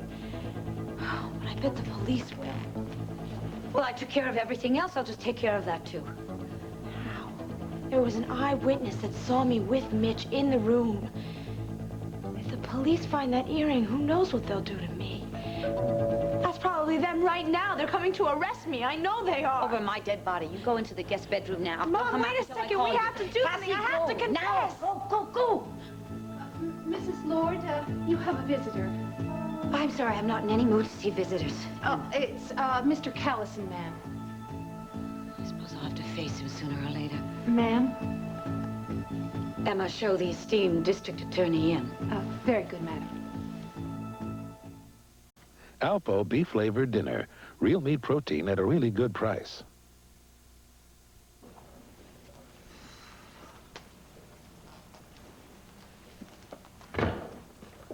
Asa, oh, thank goodness. Are you all right? I will be soon enough. Why? Where have you been? I thought you were over Tina's. I called there. There was no answer. And then I heard that awful news on the radio, and I got so worried. Honey, what's upsetting you? Better for you not to know. Will you just stop it for once? I am your wife, damn your hide, and I have a right to know. Damn my hide. You've been hanging around me too long, Miss Pamela. Probably, but I'm here to stay. Now, are you going to tell me what's going on, or do I have to beat it out of you? I was at Tina's suite. I must have just missed your call. What'd Tina have to say? Well, she seems more comfortable to blackmail me at her place rather than my own home. Blackmail? Oh, no, Asa. Maybe you better just start at the beginning. Well, since she knows that I split up Maria and Clint, she's going to make me pay for the past and pay through the nose. Well, you just can't let her do that. Wrong. I can't let her tell Clint and Cord they are father and son. Great. Well, I am not going to allow it. No, Pamela. Look, she has already accused me of violating the friendship. What kind of a friend do you think she is if she's going to blackmail my husband? It makes her just as terrible as everybody said that she was, only this time, Asa, she is not going to get away with it. Sweetheart, I think I know you well enough to realize that you are incapable of cold-blooded murder. Oh, thanks a lot. Darling, you have a terrible temper. And I think that if you thought that someone you love is threatened, someone like your wife and your child, you would do just about anything to protect us. So I went to the waterside to have a few choice words with Mitch Lawrence. Is that really all it was? Just a few choice words? Believe me. All right. I wanted to tear the man's head off, okay? If I could have got my hands on him, I would have torn his head off. But I didn't. Somebody beat me to it. Really? Is that what happened? Is that what caused Mitch's death? Somebody had an argument with him? Well, you can't count on that either. According to Rafe and the other police officers, Mitch Lawrence suffered a very powerful blow to the back of his head. Then it was deliberate. Yes. Somebody went out of his or her way to do this town a very big favor. Oh, Clint, you should hear yourself. Damn it, it's the truth, honey. The killing of Mitch Lawrence is the best thing that has happened to Landview since they fixed the crack in the town swimming pool. I don't believe this is you talking. Well, I'll go you one better than that. I think the banner should sponsor a medal to honor the hero. The killer, you mean? If a man shoots a mad dog in the middle of the street, does that make him a killer, or does it make him a hero? Honey, I had as much reason to hate Mitch Lawrence as anyone, maybe more. But what would this town be worth if we start congratulating people for taking the law into their own hands? All right, if you're trying to make me feel like some kind of lynch-happy vigilante, you're succeeding, okay?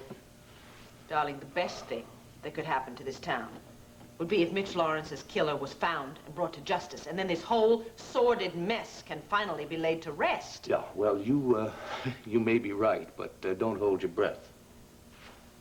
Without an eyewitness, they don't have much chance of finding the killer. And who in his right mind is going to step forward and confess? Herb, what a nice surprise. Really? You could have fooled me. You all right? Oh, I am a little bit upset from an earlier visitor. Who was that? Rafe Garrettson. He wanted to see Cassie. Can you imagine? He wants to ask her some questions about Mitch Lawrence's murder. What'd you tell her? You must be dying from the heat. Why don't you let me make you a nice cool drink? No thanks. I would like an answer to my question. Oh, you mean what did I tell Rafe? Yeah. I told him the truth. That Cassie is in the Caribbean and that she was nowhere near Mitch Lawrence's room. Who said she was? Oh, come on, Herb. You're the district attorney. You know very well that some drugged-up little groupie has lied and has tried to pin Mitch's murder on Cassie. Well, you were always better at spotting a liar than I was. Herb, this is a social visit, isn't it? Yes and no. Something's been bothering me. All right.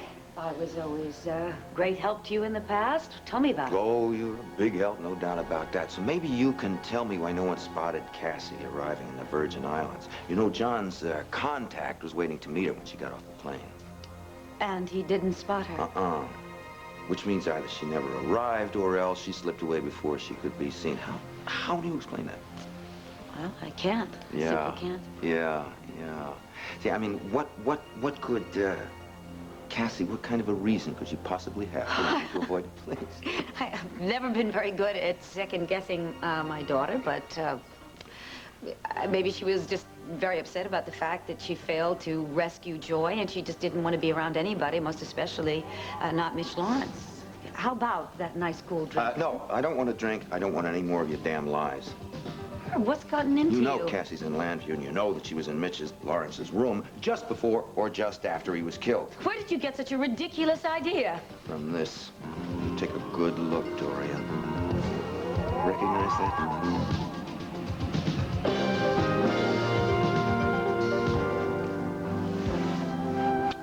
Excuse me a minute. 1 second. Yo, Landview! You listen to me? I told you I was gonna do it, and I did it. I want me the best blue ribbon of them all. Tina Lord is gonna be my wife. Yeah! Lord, stop it. Girl, I want to tell the whole world about us. You know what I'm gonna do? I'm gonna rent me one of those biplanes, right? And I'm gonna write a big message right there in the sky. Right, what? Big letters about yay big. I'm gonna write, I love Mrs. Cordero Roberts. Oh, man, I love the sound of that. Do you think Landry's gonna be ready for us? Oh, I doubt it. I tell you, I am ready for you. Tino. No? No. Tino, just No, wait. you told the whole state of Pennsylvania that you love me, so why don't you just prove it to me? Oh, well, Tina, there's something we gotta do first. I am trying to do that. Yeah. Don't try it like that. It's Richard. Now, we've got to tell him about us. I know. It's just gonna hurt him. No one said it was gonna be easy. It's just that I'm so fond of him. I as a friend. Tina, if I had sent you packing tonight, would you have married your friend? Absolutely not. You sure? Of course I'm sure. If you'd rejected me, I would have done something drastic, like gotten a job or something, and Glad worked. to see that. Yeah, and worked all day, so I could take my mind off the fact that I lost you because I couldn't make up my mind. You didn't lose me. And I didn't lose you. We have found everything that we have ever wanted. Right here in each other's arms.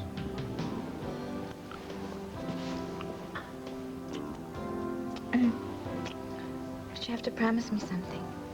That you're not going to tell anybody about this until I get a chance to talk to Richard. Girl, I gotta tell my mama. Well, all right, she's entitled, but nobody else.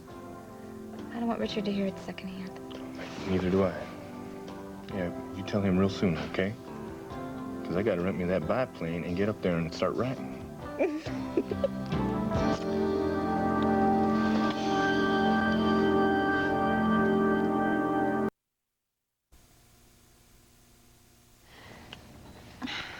Tina, the sooner you call him, the sooner he's going to get over you.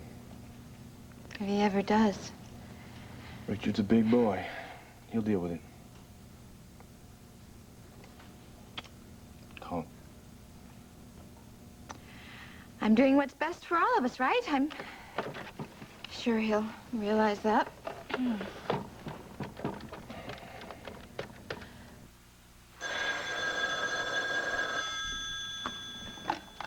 Hello? Richard, it's me. Tina! Oh, you must be psychic. Yeah, I was just working on this boring column for international finance, just wishing I could be with you. Well, that's so nice, but... Nice? Well, it's one more indication that we're on the same wavelength. In fact, my wavelength is crying out for a late-night sushi dinner. You want to meet me? Well, actually, no, I couldn't. Well, I thought that you loved sushi. Well, I guess I still have a lot to learn about my fiancé. I tell you what, you pick the time and the place. Well, actually, Richard, Look, not like this. Tina, are you still there? Yes. Yes, Richard, I'm still here. Look, I'd rather not meet you at a restaurant, all right? Could you, come to my suite after you finish work? Well, you make it sound very mysterious. Well, no, it's no mystery. I just have something to tell you. Well, there you go. We're thinking alike again. You see, I've got something to show you. Oh. Well, now who's sounding mysterious? Well, you know what they say. A little mystery adds spice to a long and happy marriage. Yeah, Richard. No, Tina, I'm not gonna do anything until I see you. And then you can tell me your secret, and I'll show you mine. Goodbye.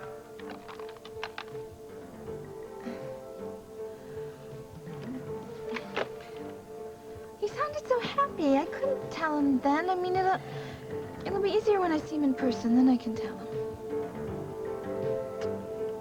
All right. But you just keep thinking about us being together.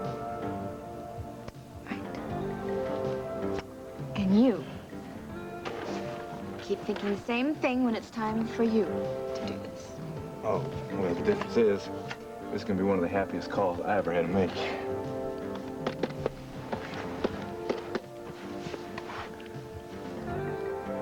Yeah. Could you give me Maria Roberts' room, please? Yeah, tell her it's her boy. Not for long, it is. Honey, you cannot change Tina's mind. Matter of fact, she and I have come to terms. Well, what if you just flat out refuse to be blackmailed?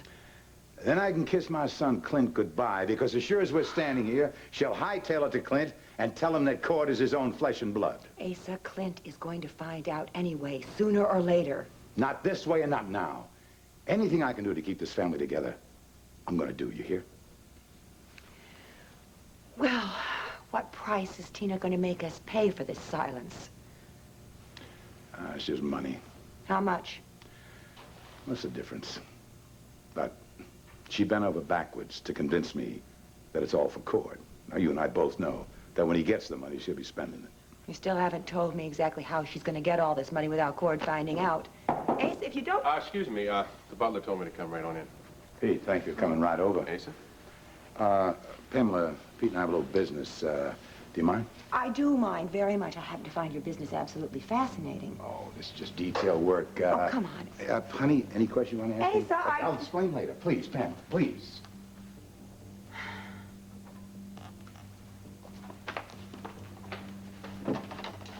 All right, Pete, sit down. What can I get you? Oh, that's right. You are soda and lime, man. Asa, wait a minute. Before we get too cozy, why don't you tell me what this is all about? I don't know what, It's Cassie's earring. Ah, well, thank you for admitting the obvious, especially since you were with me in New York when I bought those for her. Fine. So what does Cassie's earring have to do with Mitch's murder? It was in his room. The body was still warm when I found it. Oh, so you think that the earring places Cassie in Mitch's room? 1 + 1 = 2, or have they changed the rules? No! Somebody could have planted that earring in Mitch's room to make it look like Cassie had been there. Or Perhaps Mitch was saving the earring as some sort of perverted souvenir. Or maybe the tooth fairy brought it. Dorian, do you think that I want to be asking these questions, thinking these thoughts about my own daughter? Then don't ask and don't think. I can't do that. I have a responsibility to the people who elected me. Oh. I took an oath to defend the laws of this state and this city, and that's why I'm asking you one more time, where is she? She is in the Caribbean. She is on a vacation. And if you don't believe that, then you can just leave my... Where are you going? I'm going to the guest room, and if she's not there, I'm going to go to look in every other room in this place until I find... No, you are not! This is no longer your house, and you are no longer my husband. Cassie is my own daughter, and I will not let you hide her from me. How many times do I have to tell you Can't that she you isn't get it through your here? head? You're not helping her! I need all the facts. What? Only facts that she can provide. Yeah, well, tell me. What about these charges, these accusations? Who is it that is accusing her? You know who the witness is, Allison don't you? Perkins. That's Mitch Lawrence's chief disciple, all right? Oh, wonderful. Wonder if she's probably drugged up the way that Joey was. Who's going to believe a word that she The says? police will believe her. That's who will believe her. Oh. And that means big trouble for Cassie, unless she can explain You know what herself. the problem is? That you don't believe Cassie. You don't even have faith in your own daughter. All that matters is to you, it's your damn job. Listen, I love her more than my own life. I risked my career walking out of Lawrence's room with this thing. What do you want? A standing ovation? The police will find her. Do you understand that? And when they do, they're going to take her in for questioning. You understand that? Now, how do you think that's going to look? Listen to me. Listen. Tell me where she is. Please, let me take her to the police myself. Do you understand? I can be with her while she's being questioned. I'll make sure that everything is done to clear her name. If you don't cooperate with me right now, you leave me no choice but to turn this over to the police. You do whatever you think is best.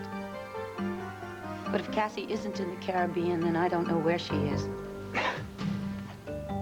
If you think you're protecting her, you're wrong. Good night, Mr. Prosecutor.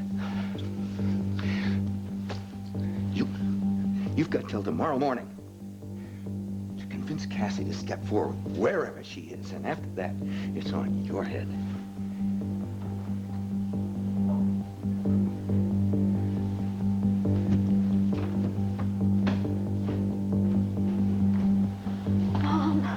Mom, Dad is right. I gotta turn myself in. I gotta call you're the not. police. You are Mom, not. please. He's not. He's not right. He's dead wrong. Today's the day. Small towns fear this big city menace. Watch ABC's World News tonight. Pete, I need a lawyer, not a father confessor. Either take the job, no questions asked, or forget it. That's what I love about you, Asa. You're so open and friendly. Fine, I'll call another member from the bar. I mean, I didn't say I wouldn't do it. Fact is, I owe you, Asa. I owe you heavy for backing me when I was running for DA. But listen, I can't compromise my principles. I mean, no matter how much I owe you. It's not going to come to that, I promise you. It's a slight addition to my will. That's it? Why'd you make it sound so mysterious? Well, there are tender feelings involved, and a lot of people among them. And now here is a list, and I want you to do exactly that. Now, those notes indicate the changes in my will. I want you to do everything to make it legal. It shouldn't be too hard. What? What's the matter? My notes are clear. The mansion and the estate, Pam gets half, the rest go to my boys. Yeah, but you mentioned 4 boys here. Your 3 sons, Clint, Bo, Drew, and there's a 4th boy, Cordero Roberts. Just make the changes as indicated, all right, Pete? Hey, so wait a minute. If I read this correctly, Cord stands to inherit almost as much as your 3 sons. Why? Who's Cord Roberts to you?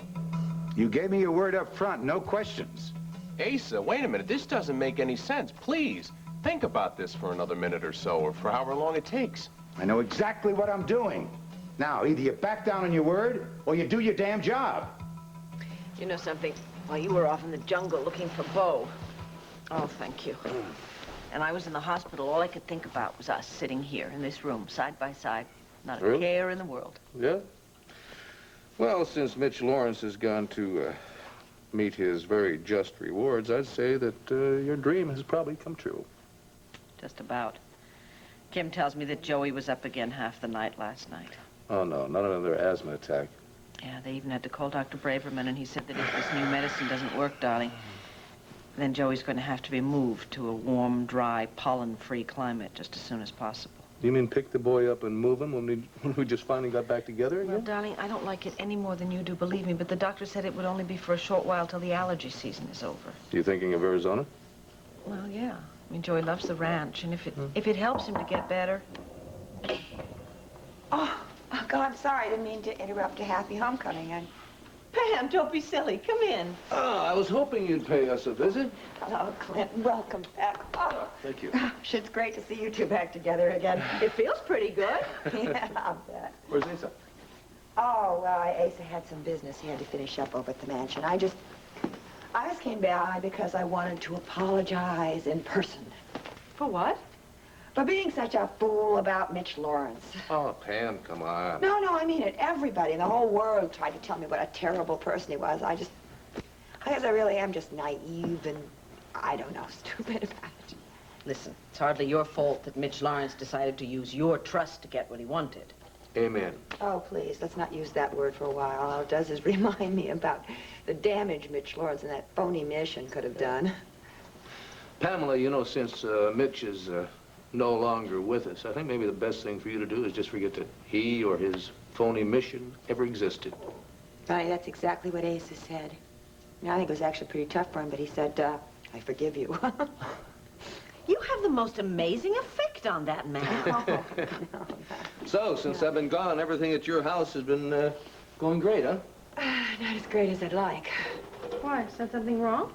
Oh, well, you know, Asa's been shouldering a little bit more than his usual amount of problems, I guess. What problems? Well, come on, Clint, you know Asa. He's not happy unless he has 1,000 crises on his hands. Take all the fun out of it, he told me.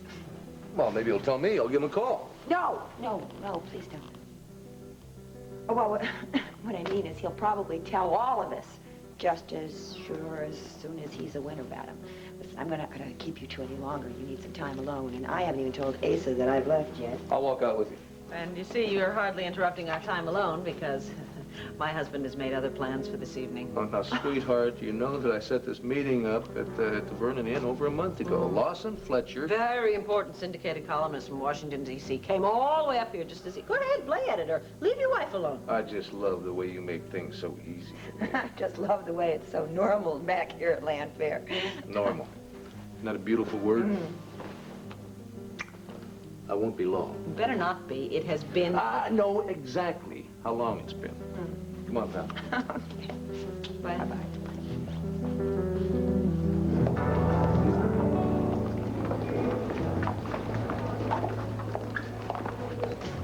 Ma, Oh, hi. thank you so much for coming right down. This is for you. Oh, thank you. Ma, don't you look lovely Why, today? thank you. Ma, I have got some news for you. Well, whatever it is, it must be very important. Why couldn't you tell me over the telephone? There are some things you just gotta say in person, Ma. Judging from the look on your face, I'd say it's good news. Oh, yeah. Wait a minute. It's more than that. I haven't seen you look this happy since you won the blue ribbon at the rodeo. Oh, Ma, wait till you hear what I gotta say. This is great, Ma. This is better than any blue ribbon prize I have ever won. The best prize of all. What? Tina Lord is gonna be my wife.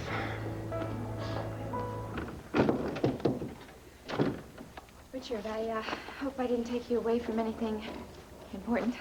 Well, nothing's more important than you. Unless, of course, it's you and me together. That's such a sweet thing to say. You know, you always say the right thing. I wish I did. Well, you said the right thing when you accepted my proposal. Sometimes you say one thing and you mean another. I know. One little word like yes can mean so much. Well, and then other times words can be completely inadequate. Yeah, but Richard, I really don't know any other way to tell you this. I'm hoping that this will say a lot in volumes. What's this? Well, go on. Open it. What? Find out.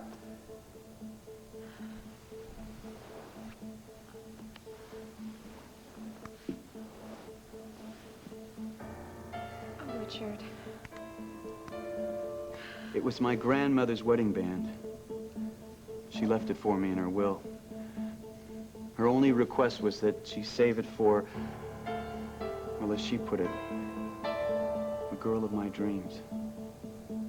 But I'm... Oh, you're the girl of my dreams, Tina. Or to be more precise, the woman that my grandmother wanted me to wait for. But, Richard, I... Don't worry, don't worry. We're gonna get the engagement ring soon, but first, I want you to try this on. Yeah, but I really don't think that... No, it's gonna be great. Oh. It's perfect.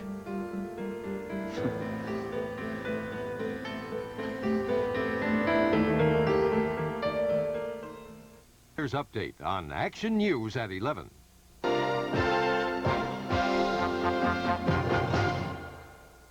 If I turn myself in now, then I still have a chance. You have a very good chance of going to jail. And even if you are exonerated, honey, it is a scandal that will follow you. I don't care about a scandal. If Dad is willing to risk his career, then how can I just sit here? All right. He tends to over-dramatize, but I'm sure he would, in fact, resign before he gave your earring over as evidence. Oh, great. So he would make that kind of a sacrifice when I can easily go to the police and tell them the truth. Now, when I explain to him what happened to you and what almost happened to you, he'll gladly resign. I wouldn't want him to do that. Honey, you were almost raped. You were almost killed. You are the one who was the victim in all of this, not Mitch Lawrence. I mean, that's why I had to get you out of that room as fast as possible. And when I explain all of that to Herb, he's going to say that I did the right thing. Honey, you do think so. I mean, you do believe that I am doing the right thing, that that's all I care about, right? Just when I think about it, when I think about Mitch, the Waterside Inn, Baby, it's over, okay? It's all over now. It'll never be over.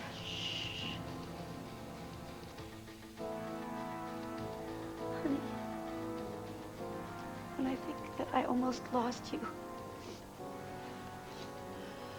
it convinces me even more that I've got to protect you now. So, just pay attention now. What you don't know is that apparently Mitch Lawrence bought an airline ticket in your name and sent some other girl down to the Caribbean. Now, that could work to our advantage.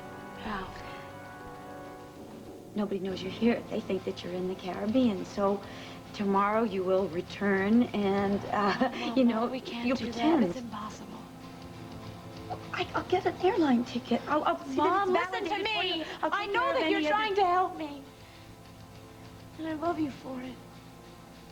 But please, please let me go to the police before they come to me.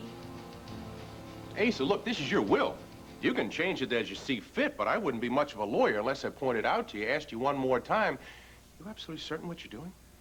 Are you asking me about sound mind and body? Asa, Because if wait. you're implying I'm riding with loose saddle, I'll get a lawyer less particular. Boy, if I had any doubts about your sanity, you just dispelled them. You're your same old irascible self. Same to you, Counsel. Now, do you help me or not? Sure, I can't pretend to know what you've got in mind, why you want to do it. You want Cord Roberts in there? I'll make the change. Hallelujah. Do it right away, because I want a document in the morning. Well, it would help if I had the original will to work from. Here it is right here. Everything you need. There's the will, pencils, papers. All right, well, I'm going to have to read it. Well, do it quickly. I got some law work of my own to take care of. I'll be back and see how you've done. Ace, it's going to take some time. Just draw me up a new will. Pronto.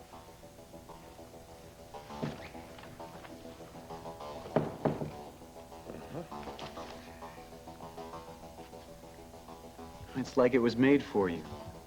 Yeah, Richard, I'm trying Look, to I know what you're thinking, that my grandmother wouldn't approve, but that's where you're wrong.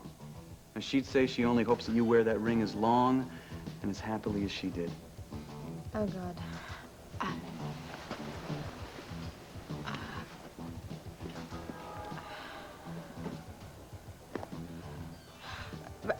Richard, I'm trying to tell you something.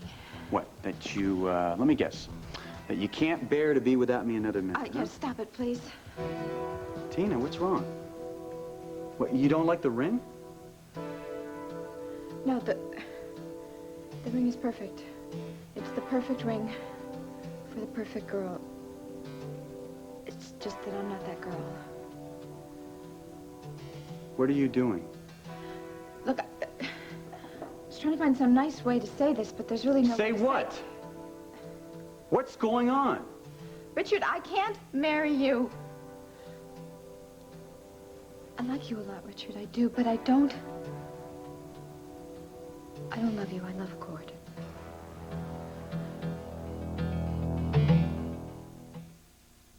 Why the magic mushroom? Lasting. Yeah.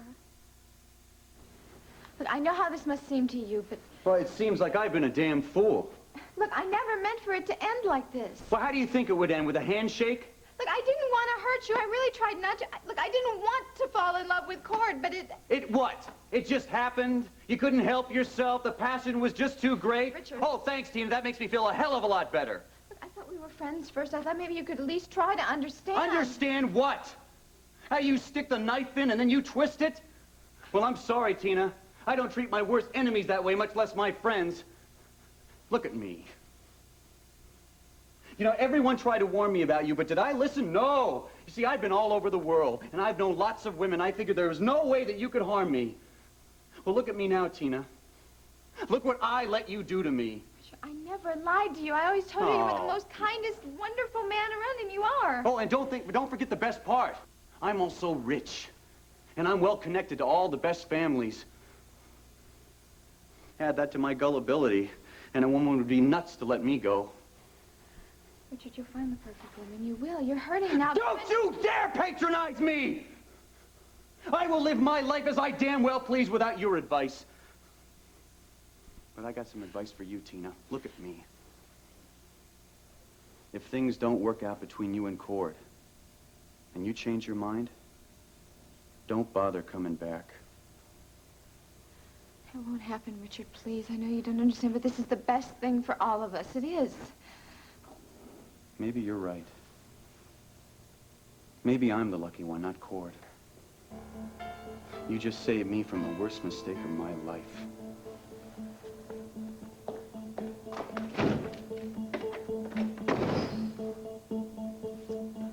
Ma, come on, sit down. Now, I knew you'd be surprised. I just didn't think I'd throw you into a state of shock like this.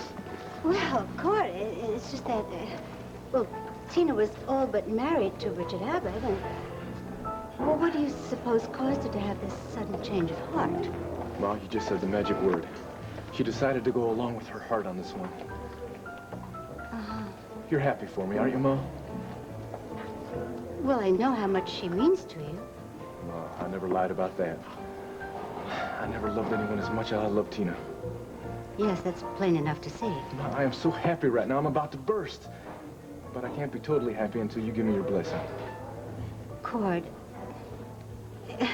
Well, it's just that I'm not as quick to change my mind as Tina is. Can you give me a little more time? But Tina is the woman I want, Ma. I've never... Cord, I want for you to be happy, not just for a moment, but for the rest of your life.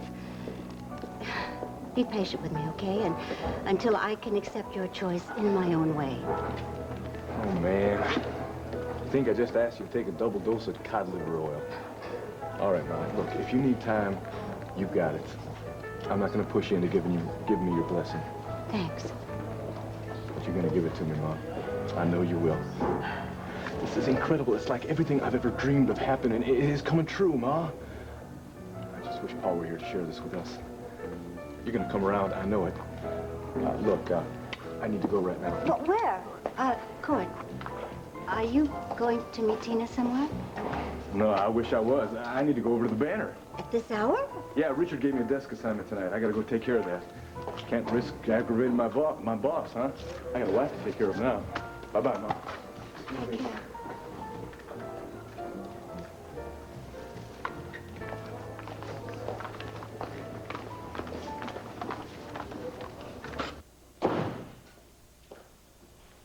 Where's Clint? Richard, I thought you were spending the evening with Tina. So did I. Is Clint in the study? I'll go find him. No, hold on a minute. I wasn't expecting you back so soon. Is anything wrong? Look, Vicki, I don't want to bother you. You've already had a lot of problems, so if you can just tell me where I can find Clint. Honey, he's at a meeting downtown. Richard, what on earth has got you so upset? Well, I'm not upset. I'm numb. I am out of my mind with anger and rage, and I just want to give Clint the pleasure of saying that I told you so. Can I help? No, Vicky. You can't do anything or anyone else. Tina acted according to form. She just dumped me for Cord. What? Tina's going to marry Cord?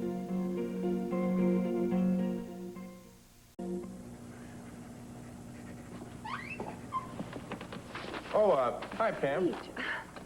I didn't know you're still here. Yeah, Asa had some business he wanted me to take care of. Figured it'd be easier to work here. I hope you don't mind. Now, why should I mind? You going along with another one of Ace's little secrets. Pam, No, Doctor, please don't even bother to deny it. Saw you shuffling the papers. Got you playing his games, too? Pam, it's hardly international espionage. Come on, Asa likes to keep things under wraps. It's just how he does business. Yeah. You know, as usual. Well, I hate it. I mean, keeping secrets may be second nature to Asa, but I can't go through with it anymore. Oh, I'm sorry. Don't mind me. I'm just going to go upstairs, see if I can find Asa. Pam, wait a second. I don't mean to pry. Whatever goes on between you and Asa is your business, but there's something wrong here, isn't there? What difference does it make? It might make a big difference. We don't know each other too well, but everybody needs somebody to talk to.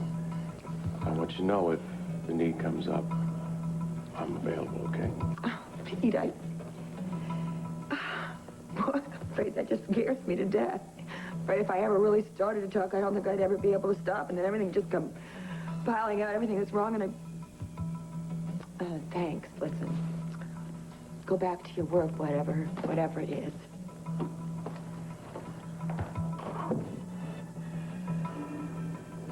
No, I am not afraid to tell the truth because I know I didn't do anything wrong. I know you didn't either, darling, but that's not the way it's going to I don't care how it looks. If I let the police know what I did, then I can let them decide. Kathy.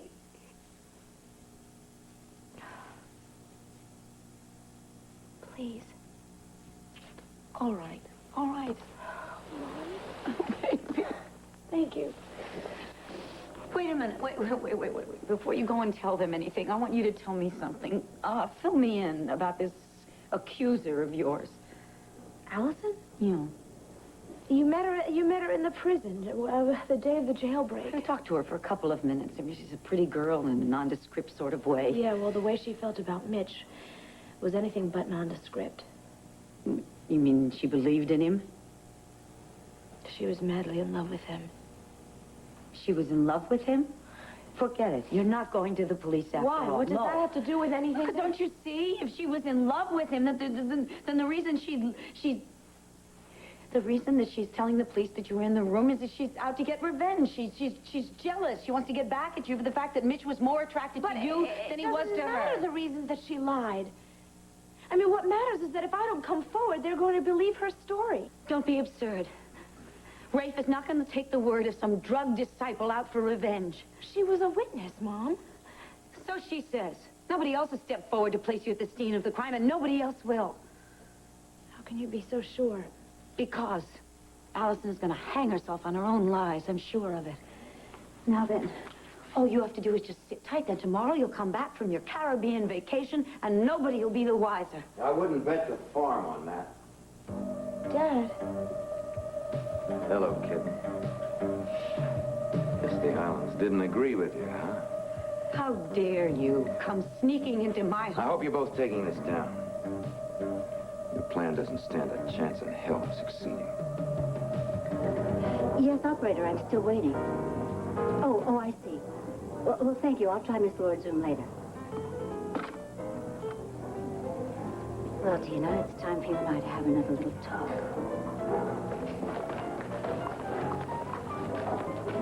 Oh, I'm so sorry. Oh, it's my fault. No, it was... Wait a minute. I'm in a hurry. I'm sorry. Don't I know you? Of course I know you. Sean Connery in The Terrorist, Saturday night. Frighten you, Cassie. I'm not frightening her, Dorian, and she knows it. don't you, sweetheart? Just want you to follow your conscience. Yes, straight to disaster. Mom, please, Dad is trying to help. Thank you. Now, I want you to come with me down to police headquarters and we'll clear up this mess. Is that before or after they put our daughter in a jail cell? Mom, let him finish. I'll be with you every step of the way, darling. You tell your side of the story, and I'm absolutely confident you'll be cleared of Lawrence's death. I just hope the police share your confidence. Well, one thing's for certain. I mean for certain that if she continues to hide out here with you, she'll only be hurting herself in the long run. Yeah, and I won't just be hurting myself. I'll be hurting you and Mom, too. Patsy, what are you saying? I am not going to stay here and let you endanger yourself. And I'm not going to let Dad sacrifice his career for me. And I'm not going to walk around like I'm guilty when I know that I'm not. All right, that's my girl. Come on, let's get it over with. No, you are not taking her to the police station. I won't let you. I don't know what to say. I told you so would do nicely. No. No, Richard, I'm not going to say that. Neither will Clint.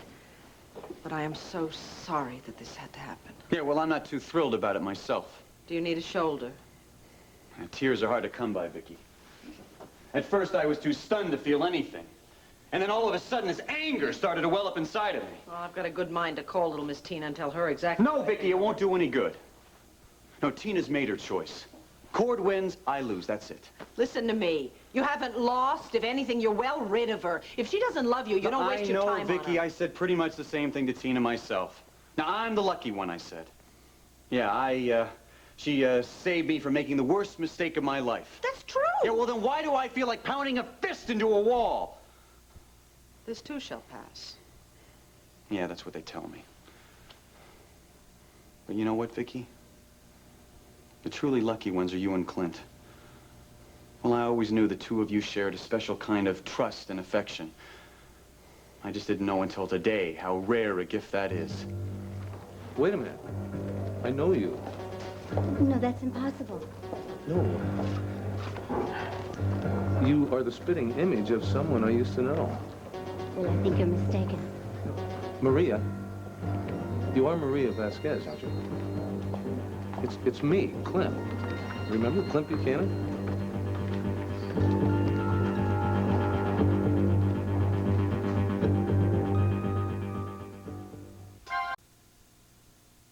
Ed, I'm telling you, everything's under control. No, we haven't made an arrest, but it's not for lack of suspects. How's Sadie doing? Well, that's good news. Yeah, well, give her a big kiss from me, huh? Yes, sir, the newspapers do have it correctly. Cassie is a potential suspect. Yeah, well, I'm with you. I can't see her killing somebody in cold blood. Would you stop worrying? Look, you and Carla just take good care of Sadie, huh? By the time you get home, we'll have the killer behind bars. Right. Speak to you soon, Ed. Thanks for dragging our tails, huh? Well, it's just hard for him not being right here on top of the situation. And we are. I'm doing my best, Lieutenant. Yeah, I know you are, Ray, but this investigation is starting to cut close to home now. Maybe you feel you're losing your objectivity. I'm a professional just like you, Bill. Well, then your doubts about Cassie Callison have nothing to do with her family.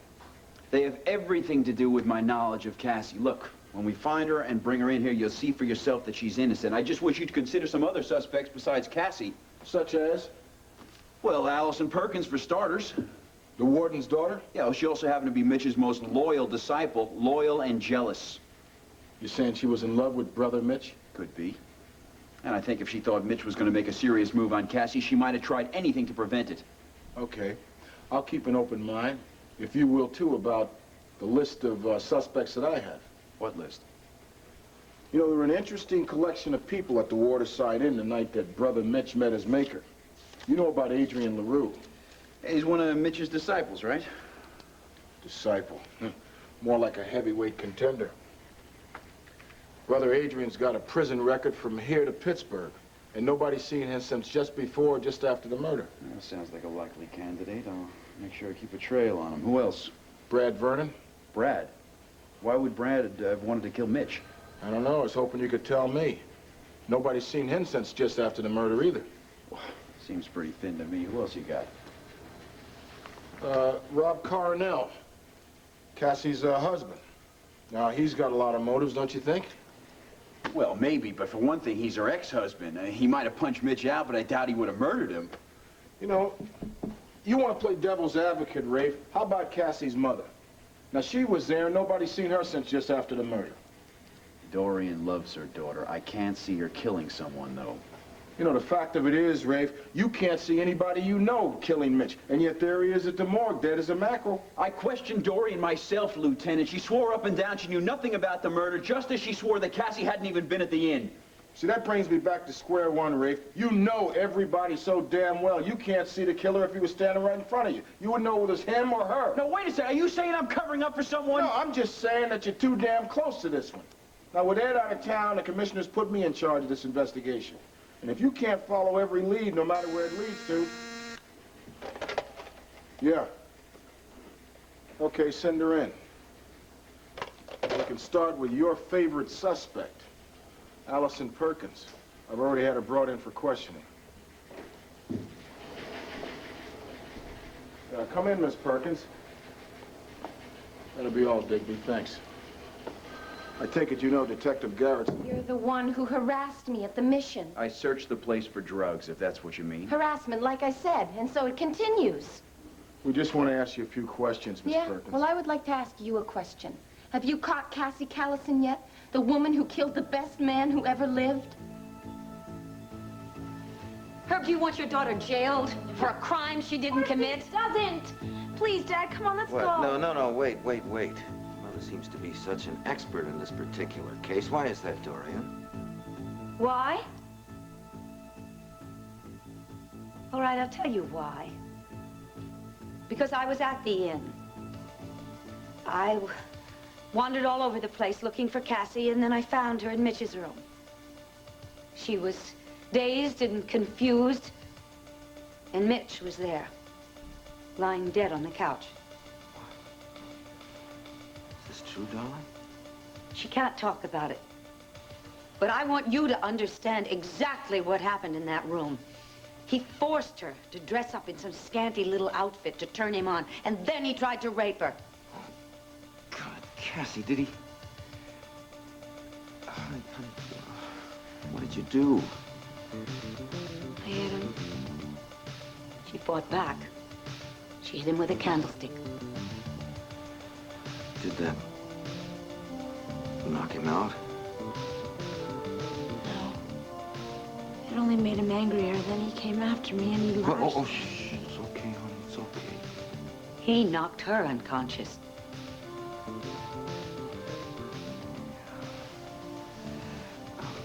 And after that? We could only guess what happened then. Somebody came into the room, saw Mitch standing over Cassie's body, picked up the candlestick and delivered the fatal blow. When you came into the room, did you see anybody leaving? No, I didn't. It must have all happened before I arrived. Honey, is this the same story you're prepared to tell the police? Yeah. Except that after I was knocked out, I don't really remember anything, except that when I woke up, I found Mitch lying on the sofa dead. That's the true story, Herb, but you can see that it just might seem a bit far-fetched to the police. I have trouble accepting it myself. There's so many unanswered questions. Look, Donna, this is very important. What were you doing in Mitch Lawrence's room to begin with? I told you, Herb. He had her locked up there for his own perverted purposes. Well, if that's the truth, then the police should know about it as soon as possible. The longer Cassie avoids the police, the more unbelievable her story's going to seem. Okay, so let's go then. No! Damn it, Herb! When are you going to start thinking like a father and stop thinking like a district attorney? Mom, please. I am talking to Herb. Please. I mean, why can't we keep this a family secret? Our daughter's future, her life are in your hands. Let me look at you. Oh, I never forget you. Nobody has eyes like that. Nobody except Maria Vasquez. Hello, Bucky. Bucky. So you do remember me, after all these years. Well, you're as beautiful as ever. That's nice of you to say. Ah, now, wait a minute. You should know that old Bucky never said anything just to be nice. Thank you. Well, there's something you should know, too. My name isn't Vasquez anymore. It's Roberts. Roberts? It's funny, I have a young fellow working for me named... Well, I'll be damned. The resemblance is pretty hard to miss, you know. You're Cord's mother. Yes, I am. That's incredible. I was expecting to get a call from him. Oh, well, he was here a little while ago. You just missed him. Oh, really? Well, I guess I'll talk to him later then. What are we doing standing here talking as if this were some everyday occurrence? And how have you been here in Lambview so long without trying to contact me? Well, it's not so simple just to pick up the phone and say hello after so many years. Really? Why not? Is there somewhere we could go and sit and talk where it's quiet? Oh, sure. That shouldn't be too hard to arrange. Come on, we got a lot of catching up to do.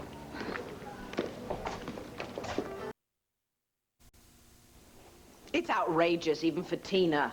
Every time I think she's starting to grow up, bingo, she reverts to type and does something horrible. Yeah, well, I don't know who to be angrier at, Tina or myself. Well, you haven't done anything wrong. Oh, haven't I? I've been so proud of myself.